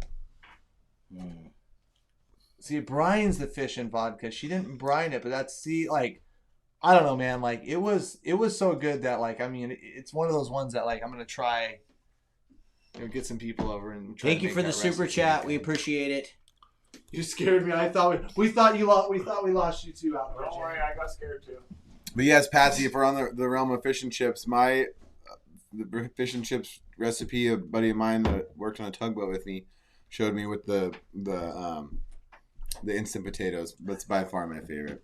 Instant potatoes is good. Oh That's yeah. really It good. is really good. That's Okay, my pull up the favorite. one of Jordan at Astoria with Popoff. So Popov just texted me. He goes, "Hey buddy, can you pay me some of those blades? I'll pay whatever you want." Should have been on live feed, bud. So no, Would have been cheap. it would have been cheap. Guess not. All right, you ready? Yep. So this is something I want to know how many addicts out there do this right here. Very hard to focus, especially when you're playing with a So sharp Jordan knife. went out. We were down in Astoria. He went out. This and is not caught an OSHA the approved salmon kitchen, with just for the Popoff record, and literally everybody. made sushi right Okay. here on the boat Avocado's ready. with the salmon that Now, he just the caught. moment of truth, It was the wiggling. real delicacy part Took of the this whole backstrap deal, out of it. the fish. So, Oh, it what I'm sounds gonna so do? good right now. Same sort of deal. I'm gonna lay it Scroll down back here, and to I'm the gonna try to fish just real get quick, perfect, and then fast forward nice, back. even little slice. Yum. Yeah, see, like Little nuggets. Yeah, those look amazing. and it just came out. Like him filleting it? No, just like him when he catches it, so they can see that he just caught it. There you go. Man, I love that. So there it is, still wiggling. Let's talk the Cash App. Oh, we have Don't to you watch dare it. skip it. We Don't have to you watch dare it. skip it. Some design Don't you your dare own skip recipes that Leading by commercial. example right now. Instant discounts with every swipe with a new set every Don't week. skip ads. Nope, we all got. Oh, you just got rid of it for me. It's still still playing in the yeah, it's still background. going. Oh wait, now it's another one. Works with baking pie crusts too. Interesting. Laugh out loud figures. That's hilarious. Hey, it does help us if you watch those ads, people. So we appreciate it when you And watch just like them. we're doing, you can just look away. Exactly. Tire leader. Yeah, tire Get leader. yourself another drink. Go to the bathroom. Do Go, whatever. go back. It's a 3-minute ad. No. That's a moneymaker right Serves there. you That's right. a moneymaker. Serves us right. I Oh can do a different man, we don't need that 8 cents. Go ahead, let's do it. Skip it. All right, bonk it. Yeah, so he just There it bonked is, it, but I everybody. just wanted to show you guys, like, this is how fresh Didn't take this long fish at was. all. This Thanks is to the down man in the back. Astoria. Talk that one right on the line. Yeah, baby. Ooh, I'm hungry already. Get out of there, little. Get out of there. All right, so since this is a catch and eat, we're gonna go over some of the importance of how to process these salmon. Really, the most important thing, and you know, try to get your picture right away. Try to do things fast, but getting these things bled, getting this. Okay, so yeah, he took that Now, salmon. He this is bonked it very, right very there, right important here on the part. boat. He What you made want to some- make sure to do, one, when you make your I rice, didn't catch the most comments. important Did part anyone of say making they that do rice this? is to wash it multiple I had times. definitely You a can lot of go and you people can buy comment yourself to me sushi that rice, this was their but just a favorite regular old video. jasmine Didn't go rice the or anything biggest, like but that man, will work there's a lot of just people that fine. love sushi But the that key watch is you want it sticky. video. You don't want it to get dry. And what makes that rice dry is not washing and washing all that dirt and all that that pasty kind of white film that's on that rice off of it before you start trying to cook with it. So The thing we did a about good this job video, making this stuff too, very that sticky. Obviously, you it's can see like- it's all over my fingers. This isn't easy. Just like that. It's like a good shop. just how the a little reels bit didn't more go. here. This is not easy to like Try to go cover out all and catch four a salmon corners and sit evenly. here and make All right, sushi everyone, here it right goes. there So, on the boat. Look at the I'm boat gonna start with my rocket. first ingredient as the fish. I'm gonna lay that strip in there, how good just that like fish that. I is. got 2 strips, That's what people don't evenly understand about placed. creating fishing content. I'm gonna It can be grab stressful as hell. Nice strip of cucumber here. I'm gonna lay that in there just like so. Grab my carrot, lay that right across. It's stressful. And then Avocado. I'm gonna go pretty heavy on the avocado here because it's one of my favorite parts of this roll. This is an avocado. Just like this, just like that. Throw that cream cheese in there, just like that. What is that? And that is the beauty of this kind of cooking, you guys, or lack thereof, is just how simple it is. You really get a chance to enjoy the flavor, you get a chance to enjoy the taste of that fish, and you get to eat it so extremely fresh, it's hard to believe. This thing never even hit the fridge or the freezer, and that's what I love about it.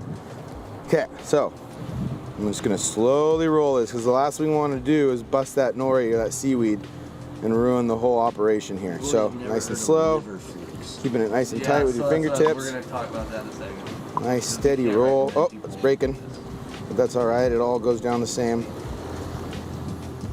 And there you have it, a perfect sushi roll. Last but not least, let me bust out my little ramekin here. Of course, I came prepared. And I don't know about you out there, world, but my favorite thing about eating sushi That's one of my is getting a favorite little things. nose burn with some wasabi mixed in. I get waked out. I'm gonna do a little squirt of this We're gonna wasabi. This waste stuff is this super out. handy. What a dick. And Pop-Off's in the background freaking yelling at you. Do a little shot of that in there. What is that? A little bit of the soy sauce. doesn't look like wasabi. It's a little too. It's on the go. And wasabi. instead of using my finger, this time I'm gonna use a cucumber. Don't that mistake nice and for a mixed piece up. of avocado, too. No. Like slicing your and ass dicing. up. Oh, you got the Gerber. There it is, everyone. Perfect sushi on the water. Oh my I will God. not be doing that either. Are you guys ready for this or what? Venturing on Woo! Yeah. Daddy ain't eating none of that. Tip jars out, guys. Tip jars out. You gonna try it? Perfect little mix there. Probably went a little heavy on the rice, but delicious I as it would, comes. but I don't want to even run the chance of getting sick during the week. Oh my God. Oh yeah. I mean, you won't. And it won't even do I wish you guys could taste this right now. That is some of the best sushi I've ever had. all the napkin on the. Hop on in. Get in there, boys. Chopsticks? No, Isn't that good? even Jeff was on Oh it. man, it doesn't get no better than that. Oh, you even did cream cheese. Oh, I did the cream. It's a full Philly roll, man. Oh, you're a savage. I dude. know. We do it right out here for my friends and for the viewers. All right, everybody. We really thank you so much for. Tapeworms. Everyone's worried about that. You guys, Jordan, how many of those have you caught? You How many caught a tapeworms have coho. I had? I don't You know. caught a coho that was like in a local river and you cooked it or you ate it with just Right. soy sauce. I don't remember. Yeah, you did. Yeah, I believe it. But here's the thing: you're just assuming risk, right? It's like driving drunk. Oh, I drove 10 times drunk, but I never had it happen to me, and then now I caught a liver fluke. It's so right now, like you're not supposed to, according to like the pamphlet in the Fish and Game regulations, that you're not supposed to be consuming raw fish. Like there are some parasites that they can pick up in fresh water in Washington State that will absolutely screw you up. Yeah, but as you know, It's just a risk thing. that was on an incoming tide. That fish had sea lice. It had just come out of the ocean. Right. And they also mill around there for weeks. So I don't know, No. but you're just, whether you eat it there or eat it offshore. I wouldn't even eat one offshore. You're supposed to commercially freeze them for like a couple weeks. Like that's where they get their sushi from. Not So, like, even your freezer at home. Like a Commercially deep freeze. frozen for Way like colder. 2 weeks, like flash. And it's like, right. So yeah, so there are, but not all the fish get them, but there is like, it's just like a potential, it's just a risk factor thing. So as much as it does look very tasty and tantalizing, like we can't recommend you guys all go out there to Buoy 10 under the bridge and freaking whap.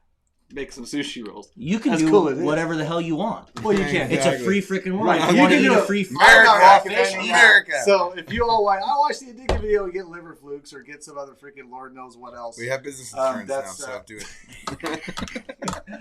We should put a disclaimer on that. No. Yeah, but ceviche and doing other processes like Right. that is supposed to kill or off whatever it is. one of my favorites to do that same roll with is just straight up smoked fish.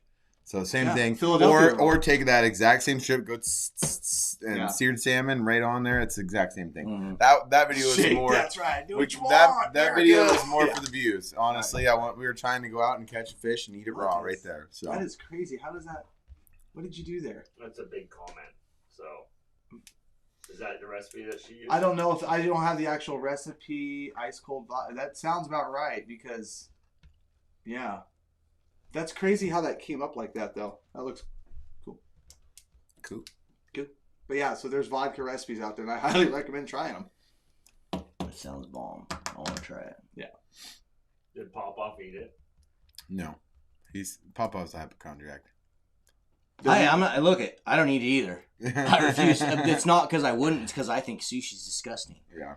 I don't Have you like. ever had, I don't like like- anything raw. It needs to be. Have you cooked. ever had Have you ever tried it though? Like, have you gone Yeah, to the I've gone to sushi- 3 different places, Yeah, and every you've tried time it was tuna? like foul, You've tried like good yellow fin. disgusting. Nobody You likes know what? I'm sushi not as gonna much convince you. as Cameron's son. And I made, when we went tuna fishing last year, I like to punk Cameron's son because he's an awesome little kid. But remember when he got the chunk of wasabi?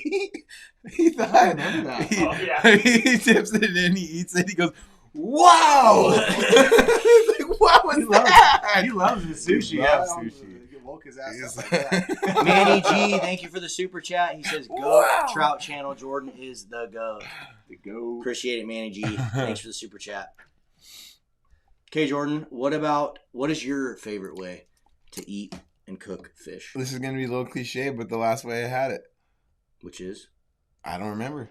I love fish. You know what I mean? I think the last salmon I ate, No, it's like saying what's your favorite fish to catch. It's the last one I caught. You know, like it's. I love salmon. I love all fish. I'm a big fish eater, and I like it every single way I cook it. I can't say which one is like super my favorite because I do it so many different ways. Each sort of fish I like in different ways, but one of my go-tos is mayo with something else on it. You know, in the oven or on the barbecue. Or, for instance, like one of the best fish I've had in a long time was on that Addicted Life over with Ryan McCon, and we didn't put a damn thing on it, and we cooked it in its own fat. Best fish I've had in months. That's what I mean. That's what I mean by that comment. Is the last way I ate it is probably my favorite. The last fish I ate a couple days ago was sockeye I caught, blackened it in a pan with some butter. It's the best fish I've ever had. You know what I mean? And it's just. I don't have one particular way I like the most. I like fish every single way, and that's kind of why I always preach the variety and. We show so many different recipes instead of just make one style of recipe. I typically every time, smoke like 99% of my fish. Yeah. No. Yeah. To me, smoked fish, you can't get any better. That's my favorite way to do it is smoked, by far. I'd say one of the weirdest, best ways I like to eat it is, but people would think is crazy, but you got to try it. Is I do season the fish a little bit of mayonnaise, a little bit of good barbecue sauce, and mustard. Just kind of drizzle it on there, and it all molds together. A little bit of cheese, maybe, and that's one recipe I make for people, and they're like, oh, and then they eat it, and they're like, that's phenomenal. Yeah. So that if you want a weird one, that's probably one of them, or just raw with cooked in a liver cast flakes. iron pan is really, really good. Yeah. I've done that a few times. I've got a weird one for you too that I've brought up a few times on the show, and it's really good and super simple. But that jalapeno artichoke parmesan dip that you get from Costco in the tubs, or you get as an appetizer in the restaurant, you can get tubs of it at the store. Barb at the old Lewis River Me&D, while she still had it, she would make salmon. That was like her specialty dish. And all you do is take the salmon, salt, pepper, put about a quarter inch on that, put it in the oven, put it on your barbecue just on some foil. Excellent. And that's what I recommend to a lot of people that don't know how to eat it. Is something like that. You can't spinach screw it up. artichoke. Any kind of dip, a 3 cheese dip. I mean, any kind of just a cream cheese based dip or that has some sort of mayonnaise in it. I guarantee it's gonna taste good. Yeah. Okay, so pull up Cam's kokanee smoking video. We're getting a lot of questions about smoked fish, and I think that the way Cam does these kokanee the salt shell is amazing. I've seen a bunch of trout videos and stuff like that. Like, you know, when they just like completely take the trout and they put it like completely. Have you ever done it? I have had it with Hawaii. I grew up next to some Hawaiians, and they used to always take the Hawaiian salt and actually salt a fish. You not completely cover it pretty well. It stuff's really potent, and then they let it sit for a day in the fridge, and then flip it over on its face and let it sit, and it would cure the fish. It would come out like a smoked leathery consistency. But they would be eating it over rice with eggplant or in sushi or something like that. But the thing about salted fish is it's just that it's salty. Just salt. But and like you do a whole fillet, it's gonna last you a long time. You're not. It's hard. I've done it before, and I had a hard time finishing the whole thing because it's strong. And but if you're really into that and you like that, and you're gonna eat that many recipes, and a lot of different ethnicities of people use that recipe a lot because they use that fish in every single meal. Breakfast, lunch, and dinner. You know what I mean? And that's the only way to really eat that stuff quick when we salt it like that, I think. But it looked crazy. And my salt, and I'm gonna want to mix them together in a bowl. So you just basically do brown sugar and salt, right? Right. So I smoke a lot of fish just because I'm like you guys. I don't eat as much fish as I probably should, or as much as Jordan here. So like what I like to do is I like to give the fish a quick little rinse. I'm just gonna I'll just talk through this process real quick. Just to get any of that extra blood out. 4-to-1 or 6-to-1 brown sugar and salt. I'm gonna put a layer with the flesh side I do a lot of dry inside grinding. down. I do this with either my Springers and summer Chinook, where In my I just grinding like I said, mix up the salt and brown sugar just kind of evenly in the dish there. Layer a batch of fish fillets, and like I said, this works great for salmon, steelhead, anything. All right, now that I've got my first layer, flesh side up in the bottom of my container, I'm going to take a Springer I catch because I think make sure that you get you're nice gonna smoke even something, brining put throughout the time all and the effort fillet. into it. It's the way to do it. Go to new comments. You can see right there, that was after a day. All right, so What now what that I'm going to did do to get ready to is smoke it- these fillets is I'm going to take these out of the brine and I'm going to give them just a really light rinse. I'm going to knock off any But what it scales did that I is it see juices there. itself and out, knock and when off you any mix of it the up in that extra brine, brine. as you can see, it gets a very nice candy textured on there on that fish. A little light rinse, a little pat dry. See, Jordan doesn't rinse his, which I find interesting. Yeah. and you I do rinse too. it Yeah, with the I rinse kokanee mine. because they get a little bit too heavy on the That's salt. why I usually rinse it, because if not, it's too salty. But Jordan's isn't his. All right, guys, so I've got my smoker ready, and I'm going to lay out my kokanee fillets on the grill. Yeah, really very, important that you when get I the fish season any of my somewhat dry, so smoked it fish, forms a I little bit season of it to seal the regards on of the like flesh if I side want of to the cook fish. it It's right going to then. allow the I smoke don't to go take better. a cup and a It's gonna half. get better It's just like I texture. drizzle it over, make sure each piece gets touched. Same thing with the salt and the like. If I'm doing seasoned salt or pepper or anything, I season it like I'm gonna cook it. You can see it's already like cured. Right, yeah, just One gonna thing that I like to do to help that pellicle form, dry since I rinsed off those fillets real lightly, I like to take a paper towel. That's and the just biggest try to part grab of some of that brining extra fish, I think, is moisture what Cameron's explaining there. off Is the letting tops of it the fish. cure. Like this is a curing process. This is a brining process. And Now we're gonna what let he it did dry there for is a he little brined that fish. He didn't just put it in a brine. He let that fish All right, brine guys, I've and got my actually cure kokanee in what fillets he dried. soaked it in. I've got my And that's smoker what up makes to it about phenomenal. 120 to That's what locks 140 in that degrees, taste. and I That's want what to locks do in is the I'm going to moisture. use Black that pepper juice on to here. get the smoke I do a little started like on just the to fish. taste. Last thing that I like to do is take some coarse black pepper and sprinkle it over the fillets. Root beer and Dr. Peppers, yeah. Worcestershire is a big secret in my brine. I always put Worcestershire. It's probably one of the heavier liquids I Now, put in there. kokanee is fillets are Worcestershire really sauce, thin and really that's a delicate. really You nice don't need the flavor to it. longer smoke times associated with smoking like larger salmon or steelhead. So what I like to do is keep my temperature about 120 to 140 degrees. But I do like for smoking about fish 2 just to because 3 it's one way to hours, preserve it. And then I'm going to Generally, want to I'm make sure gonna that do a I bunch bring of my batches smoking of it. I'll take temperature a pack, up at the fly final the fridge stages of and throw it in the smoking boat just for to the make sure I guests the bring next those fillets day. up And to you know, if you're 165 lucky degrees, enough to go which fishing is with what me is after I do a recommended couple to make batches sure of the smoked fish is fish, I'll completely probably have a couple packages in the boat. See how it just comes out like where the oil, right, you guys, can so there see you the have it. oil, but I you don't smoked see my the kokanee white, at about the 140 grease coming out of that. Like that's the other thing too, is like if you dry it and you dry it right and you kind of seal the outside of it and you let that cure, like what Jordan's saying, you don't heat it up too much, you won't get the white fat that kind of like basically breaks down and comes out the top of the fish. That's also a real big point on making like really good smoked fish, like that won't dry out or become really, really like hard. Yeah. Have you ever done the smoke tube, like where it cold smokes it before you smoke it with heat? No, but I do smoke at like 140 and then I bring it up to 160 just for a little bit at the end just to make sure that I finish it. So I don't want to catch worms. I cold smoke. No, I cold smoke it for 4 hours to get lots of smoke on it. Yeah. Then I do what you did, basically the temp to get it so it doesn't So become you- leather, but I get tons of smoke flavor. So you like a lot of smoke flavor. A lot. So I turn mine down to like a low smoke setting to where like I like it, but I don't like it like just like I'm eating a briquette. Yeah, no, it doesn't. Yeah, I don't like a heavy smoke.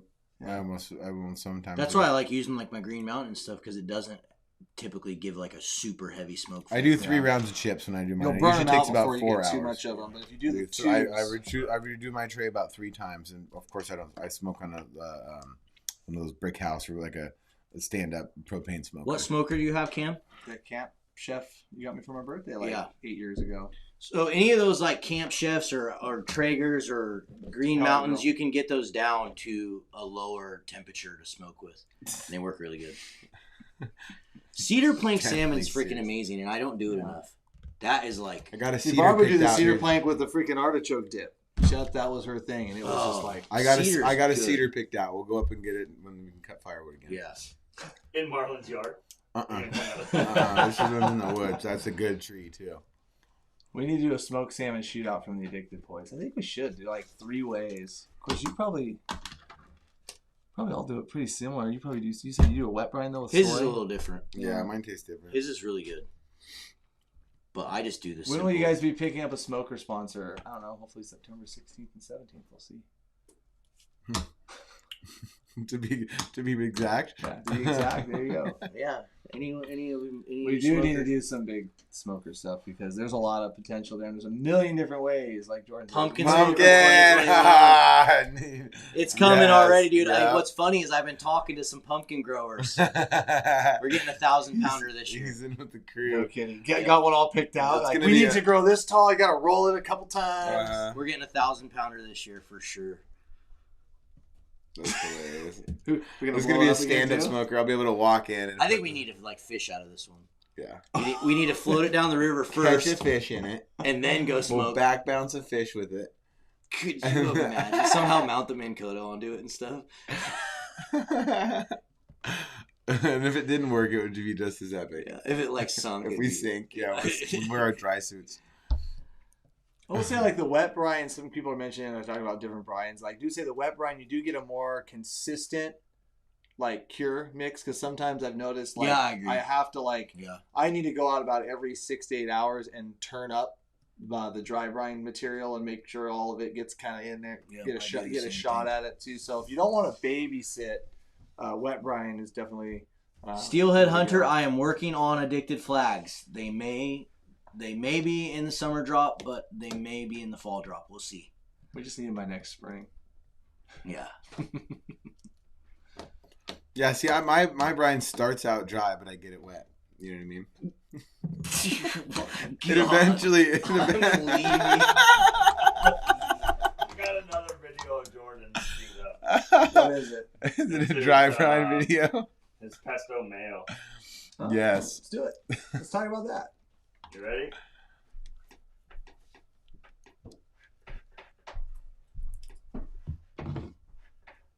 Favorite recipes that I like to do for really any style of fish. A lot of times I don't like to go too crazy on my recipe or my seasonings when I'm making these springers because it's got such a good flavor and it's so fatty anyways. But today we're doing This is pesto this is mayo a this is magic. the show. This is And it's one a of my crowd very pleaser favorite. right It goes here. great It's with one of my pasta, go-tos rice, or most anything you get-togethers want to pair it or with family just myself. gatherings. This is And a here it goes. recipe This is how that we do it. So I've first and kind of foremost, had in we'll my take a back little pocket Johnny for seasoning. forever. So And if you you don't wanna have go somebody too that doesn't heavily on necessarily any like kind of salmon seasoning or when says you're they making don't like the springers, fishy you can, taste or you don't wanna take has some away sort of too much other of that negative thing, it flavor. goes really You well add with more pasta. later. It goes really I'm gonna well go with just rice. a nice little sprinkling. And I really like this Some doing Johnny's here. this recipe when I'm Then, camping. I It's love very easy to garlic take on all the just about ingredients for it. You anything. need some So I'm mayo, gonna go with some some minced seasonings, garlic some here, some salt, dried and minced some garlic. thing of pesto, which Kind of cover goes that. great with just about any And this meal. is kind of always I use this seasoning basically, or this base seasoning for almost any recipe. Whether I'm just gonna put some think we're butter gonna on need to, there, like, somehow whether I'm bring gonna in a little add some sort burner of and, barbecue or like, a come in jelly here, or yeah. some sort of Like we, Jet oil. yeah, jet oil. No jet oils. There's gonna be a lot more of these Canadian kitchens to come. So then my next little step here is a little garlic, herb, and pepper seasoning. This stuff's pretty basic. There's no salt in it at all, but just a little oregano, a little basil, a little more garlic because you can never have too much garlic in my opinion. Now I'm gonna take some of this Reverend Randall's beef rub. Really, it's kind of like a Montreal without all the salt. It's a nice smoky flavor to it. And then go just another light little coating of that on there. Just enough to get the taste buds going. And here's so the that's my kitchen basic sink. seasoning. We That's my sprinkle a base little bit seasoning. of that. Right, exactly. A Let little me bit of go salt, pull a the little bit of sink pepper, out. a couple of different But that herbs. is what's nice Now about the salmon. I important mean, part. there's a lot And of this you really don't want to go good too crazy on. combinations What I that have you here can is do just in it. normal I mean, mayonnaise. it's really I'm gonna hard. use just I a mean, little bit. really, So I'm I gonna mean, take my unless you like, butter knife here. I don't know, dump I'm just gonna 15 dollop cups a of couple salt on drops it. Yeah, of this on salt's the there. only way you can ruin So, fish, in my opinion, too. So, Really, what I'm gonna really, do and now, I'm gonna now go that I ahead and got say that it. Maybe mayo it's on there, basic, so but I'm one of just my gonna take this least favorite butter knife and I'm recipes just for gonna any evenly salmon lather is this stuff out. And again, I onions, want just a real lemons, thin pepper, film. and butter. Because I could again, that is mayo one recipe that mayo I'll is say very, I very don't. fatty, and I you don't like don't salmon. wanna put You know too what I mean? much If on it's there, or else cooked it's gonna super just basic make a like big that, greasy mess. I and like it's gonna adding start some taking flavor away or from just the eating flavor it of that fish. as plain as That's possible. about perfect. Just Like, again, this a is nice something little I love glaze. onions. I love Same everything thing on else, this but I'm not a side. big lemon If you fan have of too fish. much, again, You know, lemon go fan- ahead so I was and just scrape it gonna off, say throw it in this the with sink or this- the garbage. Get Are you rid of it talking because about you the don't pesto want to yet? go too Or- crazy Not yet. on that mayo. Real with it, fast, 'cause like I wanna that taste mayo, more like of that I, fish my in anything. father-in-law used to put Okay, paprika now the and fun squeeze part. a lemon into One his of my mayo. favorite and then he'd put the mayo flavors. over the fish. No, that sounds good. It Like adds a adding that little little action. fattiness rather than just the butter and the Classico, onion. traditional A lot of it basil cooks pesto off. here. Yeah. And now this you want to go Cooks very and tender runs with. off, and What then I'm going to sits do in now, one pan with the same kind of quick thing I food. did with the Hopefully mayo. it's a Just a nice little dollop. Again, I'd rather big put more ones. on later Oh, than so put you too just- much on now. So I'm going to go like that. Yeah, just spread it around lightly. And like There. Cameron just said, it's Evenly exactly just what kinda happens. spread that out 90% in of the that time, the mayo. fats and Same the thing for the oils tail in that piece here. pesto and the mayo, Much. it doesn't really matter what recipe you're Spread that using. But around. even with the cheese, a lot of times that Taste cheese buds will are crust up. tingling. It'll stay So that now right consistency behind on me, I top, got but my all oven the set at oil and all about that fat, 385, that's what kind of gets into 400 that degrees. fish and, I like to and cook helps this cook fish it kind of and hot adds a and lot of fast. flavor. And mainly for the reason being, it's because I want to I want that stuff to be good and juicy in there. I want to Salmon not with some overcook Old this Bay. salmon.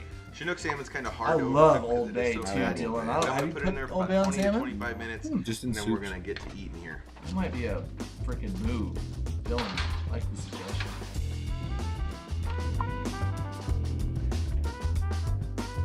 All right, everybody. Now the moment of truth. There it is. There you Ryan, have it. any of these would be That is good just to cooked to try, you know, perfection. like adding just I'm a gonna show you little guys extra what element to done it, or fish doing that looks like. Parmesan Here, I'm gonna artichoke grab a jalapeno fork dip, for you. adding a little What you'll extra see to here it, is like when the fish is George said, done putting right, it over rice, a lot of putting times it if it's over pasta. undercooked, you'll stick a fork in it That's here. one way to and you'll kind turn it to of the side and it'll make be it mushy, happen. and you'll see a lot of moisture in between the flakes there. But you can see here, it's just perfect in that thick piece. You pull it apart. Oh man, I'm drooling. I'm literally drooling. Yeah, you're right. That mayonnaise Yeah, and let's everything go. just stays on there versus like butter and onions just sliding off. Yep. I'm kind of hungry. Need some dinner. I'm hungry now. I ate some spot I'm prawns. definitely not hungry for fish. I've been. I ate spot filleting. prawns for dinner. Oh, shut up! Oh, I you did. still have some? That's why you buy $200 worth. You don't want to run out of those things. They're like gold. Mike would have ate $200 worth in the first night. Well, enough said. I'm surprised you still have them. I was waiting for a special occasion, but I figured there was no time like the present. I'm a fisheries bio major. Any routes you guys recommend? Yes, Andrew. Finish out in business and get a guide license. No, don't take no. It's killing his dream. No, we need some fishermen, fishery biologists. We definitely do. Not at least. Not Anyways. the ones that hug trees. Yeah. Let's Yeah. do another giveaway, Clint. Let's do it. We got some Addicted Guaranteed Steelhead Worms. These are a pink pearl with a purple haze tail. They work really, really good. And then we're also going to give away some some Mad River soft beads. We got some little Mad River soft beads we're going to pair with it. And we're not going to make you do anything. We're just going to randomly select someone from the comments because you guys have been hanging out with us all night. You should have. What look do they like out of all those videos of Jordan? Which beard? I'm guessing the one now. It's the look that I'm liking the most. Let's see how good you guys were paying attention. What day did I say the summer merch drop is coming? What day did I say? What day is the summer merch drop dropping? What day? Everybody's rewinding. This is working good for the algorithm.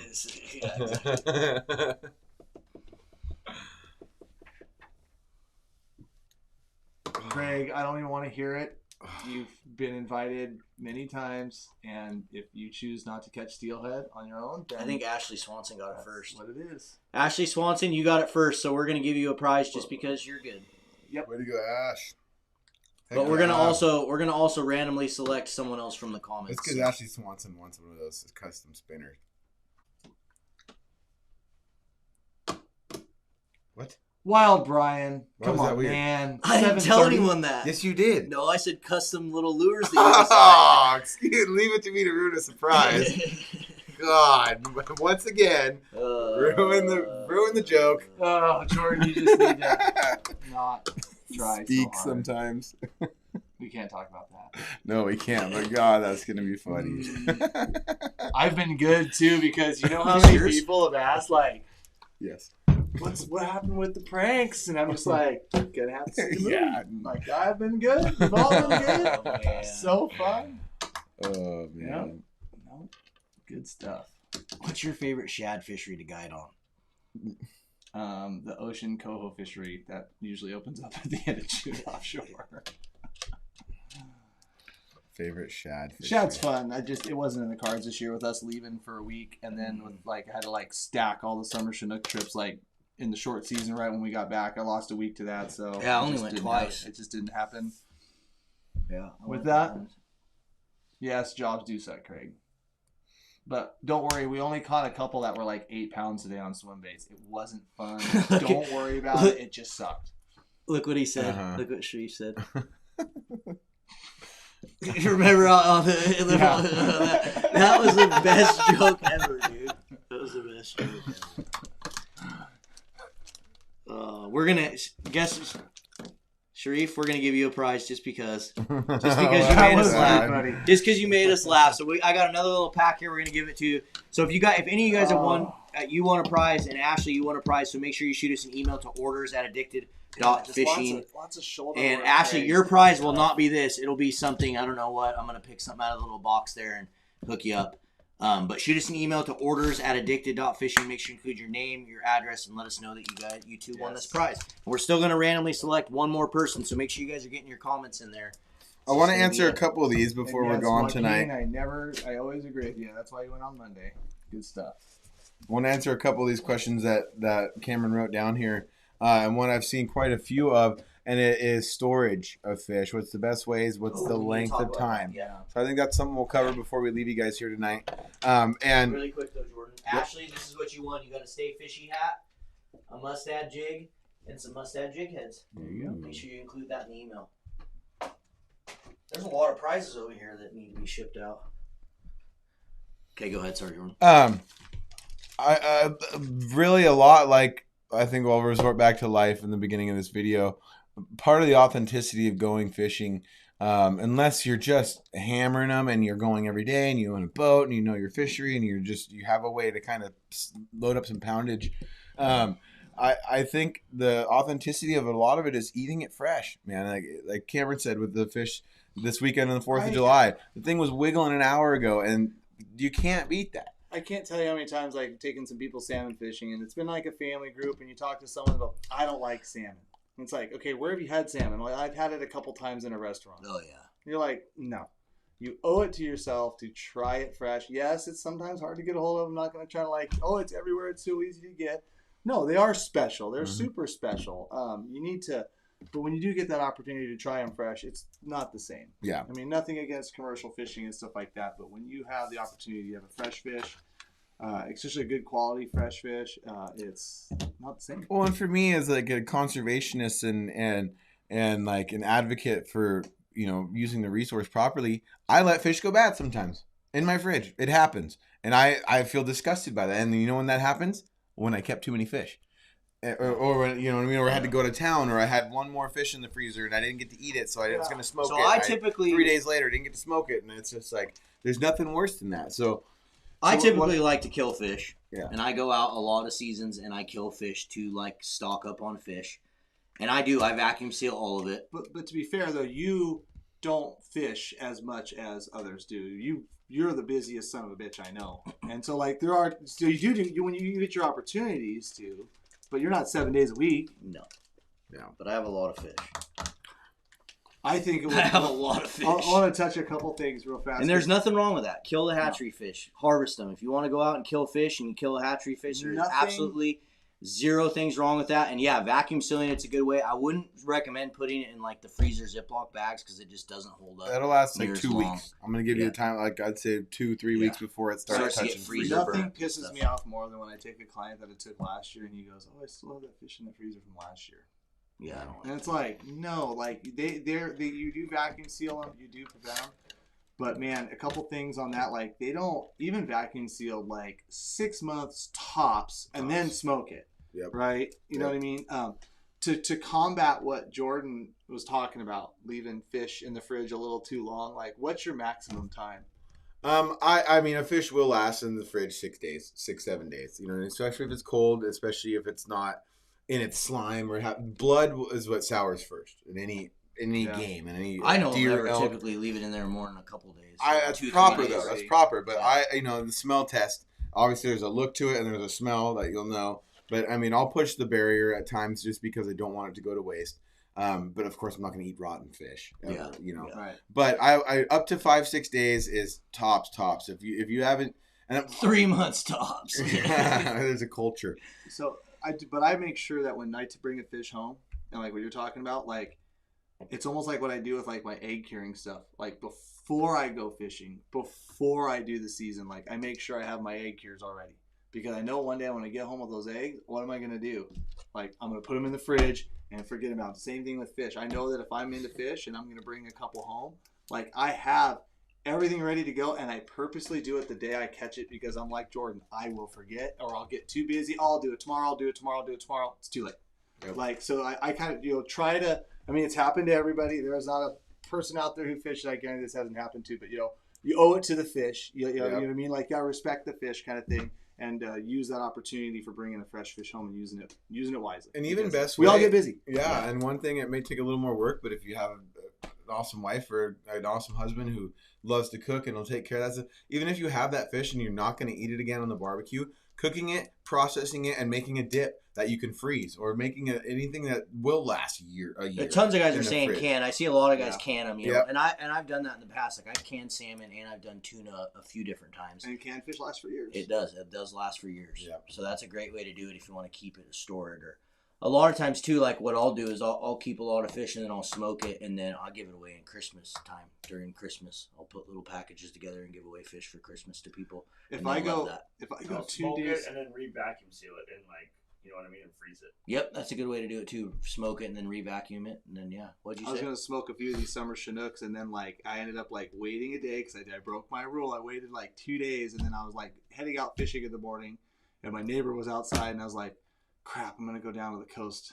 I'm leaving in like 3 days." I'm like, I don't have time to prep, cure, and smoke and process. So I like literally just walked giant bags of summer Chinook over to Rick. Here you go. Oh my gosh! So like give it away too, like spread the wealth. Yeah, I give away some to people at work and just people that are friends and close that don't have access to fish. There's nothing wrong with that. Goes a long way. And Joaquin, yes, those bags are awesome. We're doing a lot of stuff with those bags.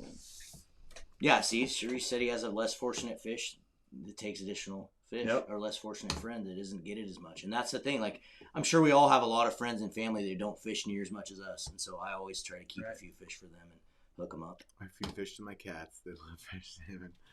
Little definitely gets his share of salmon skins. Yep. Tiny. Talk about that. Talk about like salmonitis with dog stuff. If you said you're feeding fish parts to dogs. Yeah, obviously never raw. The way that salmon poisoning works is explained to me by a friend. Correct me if I'm wrong out there. Is the fish has to be exposed to a certain crustacean, a certain clam species in the river system that they're born as a juvenile to contract the disease. So it's not everywhere. Obviously, fish in Alaska don't have it. People feed raw frozen fish to dogs, to like sled dogs up in Alaska and stuff. I have personally never had a dog get sick from it. Little licks them all the time. People freak out in the comments, but I think it's, I don't know if it's by dog or if it's by fish, and it might be where we're fishing. But I have heard of fish in the Columbia River making dogs sick. I always make sure my fish is cooked. Little gets all of my salmon skin from my smoked fish, which has obviously been processed, gotten over a certain temperature. But I'll feed as long as it doesn't have the onions or avocado, the different things that are bad for dogs.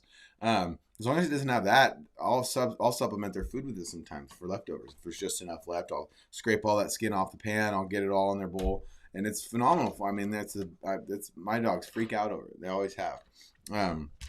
And as long as it's processed, though, you don't want to be throwing your dog or cat. I don't know how it works with cats, or if they can eat raw fish. But I like we said before, we wouldn't really eat it raw, especially if it's an upper tributary fish. But I think it's great and honestly, it's a good way to get rid of it, rather than running it down to the neighbor who might let it go bad in the fridge, or at least you're feeding your pet, you're saving yourself some money. I wouldn't make a habit of it, but in the pinch where you have stuff that might be left over 2 or 3 days, you don't want to eat it, feed it to those animals as long as it's cooked. I think I've never seen a cooked piece of fish has never. Yeah, I think you're never seen it hurt an animal. Because from my understanding is that it's like you said, they contract it. The salmon just carries it, and it's like it's a fluke parasite or something. Yeah, like that's what it says. A Rick-style organism is a very small type of bacteria that can be found within flukes, parasitic flatworms, infecting the tissues of wild fish found in coastal streams of the Pacific Northwest. Right. But I also heard that like so when they feed dogs, salmon, because like our salmon, salmon in Alaska, a lot of them come from here. They migrate up and whatnot. But like also like once a dog gets it once, they kind of get like immunity to it. They do. Yeah. And so like when and I don't recommend anybody doing this around here, but like a lot of those Alaska dogs, they get fed it as pups. Yeah. So they can build immunity, so they can eat it just willy-nilly, like no cares in the world. Yeah, exactly. Our dogs, like pet dogs. Little was about this big when he first started licking fish, so I think that might help. And it's not really the blood too. So I had a dog, I had a little Aussie one time lick some blood off the garage floor out in my prep area, and I freaked out. Called the vet. Vet's like, did he get the tissue? Did he actually get the meat of the fish? Because I guess the fluke is in the meat of the fish, not in the blood of the fish. And he's like, just watch him. He's like, but don't even worry about it. A lot of times, if your dog does get some raw meat or fish, they will preemptively give it's not an antibiotic or whatever. I think maybe it is an antibiotic. I don't know, whatever it is. They'll give those pills right away if you know that your dog had gotten into some raw fish, down the river. Yeah, it says these two disorders only occur in Pacific Northwest region of the United States from San Francisco coast to Alaska. It's most common in Northern California to the Puget Sound. Fish and snails found in these regions are the development of the infective bacteria. Yeah, it's something to very watch out for. And you treat them? No, I know it's not in the slide long range. I do know that. I don't think so. I think it just... it says right here it's in the tissue. So it has to be in the meat of the salmon. Yeah. So if a little licking the fish does absolutely nothing. Yeah, and I know a couple of people are saying that, but like even right, I mean, I've heard that from different veterinarians. Little also has grown up around fish his whole life. I would be really surprised if he hasn't eaten some raw salmon. Yeah. Guaranteed. He is really picky though. Yeah. That's true. Is. I mean, he won't eat just anything. He's pickier than most kids. Yeah. Yeah, I've given it. Like, he won't eat a French fry. It's crazy. Do you want to eat a French fry? Dog, oh my he gosh. prefers tater tots. Tater tots only. All right, Clint, let's pick the last winner. Salamander carry it too. That's crazy. Guys, it's 8:27. We're going to get out of here in just a couple minutes. So if you have any last-minute questions about cooking or cutting or preparing fish... Question about eating triploid trout. I don't like eating trout that are from any sort of stagnant gross lake, especially triploids are often holdover fish. Right. You don't really end up getting them. Art Guillory. Guillory? Art Guillory. You want yourself some addicted worms and some Mad River eggs, shoot us an email to orders at addicted.fishing. Include your name, your address, let us know what you want. Cat got his tongue. And we'll get it out to you. And Jordan will finish explaining what he's saying. Kyle, if you're referring to this, we do this every Wednesday, and sometimes we actually go on the water and do a lot of live fishing, which we will be doing a lot in the month of August. So be ready. No, my favorite trout to eat are ones that are in a big body of water with very few homes around it. Hopefully upper echelons of reservoir systems, mountain streams, mountain lakes. Fish that are in a city pond with completely lined by trailer parks and houses and stuff.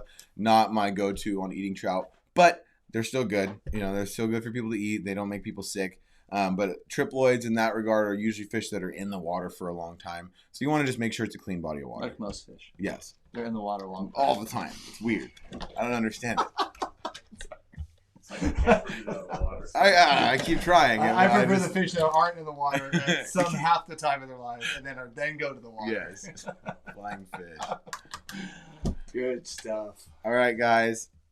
Awesome being here with all you today. Great questions, and we'll see you next Wednesday. I think so. Where'd Marlon go? Did he just bail? He's out. He's locking shop Well, up. I was taking the prizes in there so Mike can ship them. Perfect. Perfect. Don't forget, mark your Shots calendars. fired at Horsey. July 25th. Horseshoe. Oh. I get it now. We've eaten fish out of good there. stuff. I know. Yeah, we have. We've eaten fish out of there. Guy We've eaten commented, fish out said, of Crest. shots Yeah. fired at Horsey. Oh, one last super chat. Who do we got? Pressure cook the fish. Bones get soft enough and the water gets super heated in the 15 psi. Destroys most parasites and no waste. Wonderful. Yeah, that sounds like a good idea to do it. Thank you for the super chat. We appreciate it. Huckleberry trout recipe. That Yes, doesn't sound yeah. terrible. That was killer. Guys, what time? So the drop, typically the Addicted Life launches at 6:30, and it's usually immediately following the Addicted Life. So as soon as the Addicted Life's over, the drop will be live. So make sure you guys watch the Addicted Life on July 25th, because then you're going to know exactly what time the drop is. You got to watch that Addicted Life July 25th, and we will tell you exactly what time the drop is live.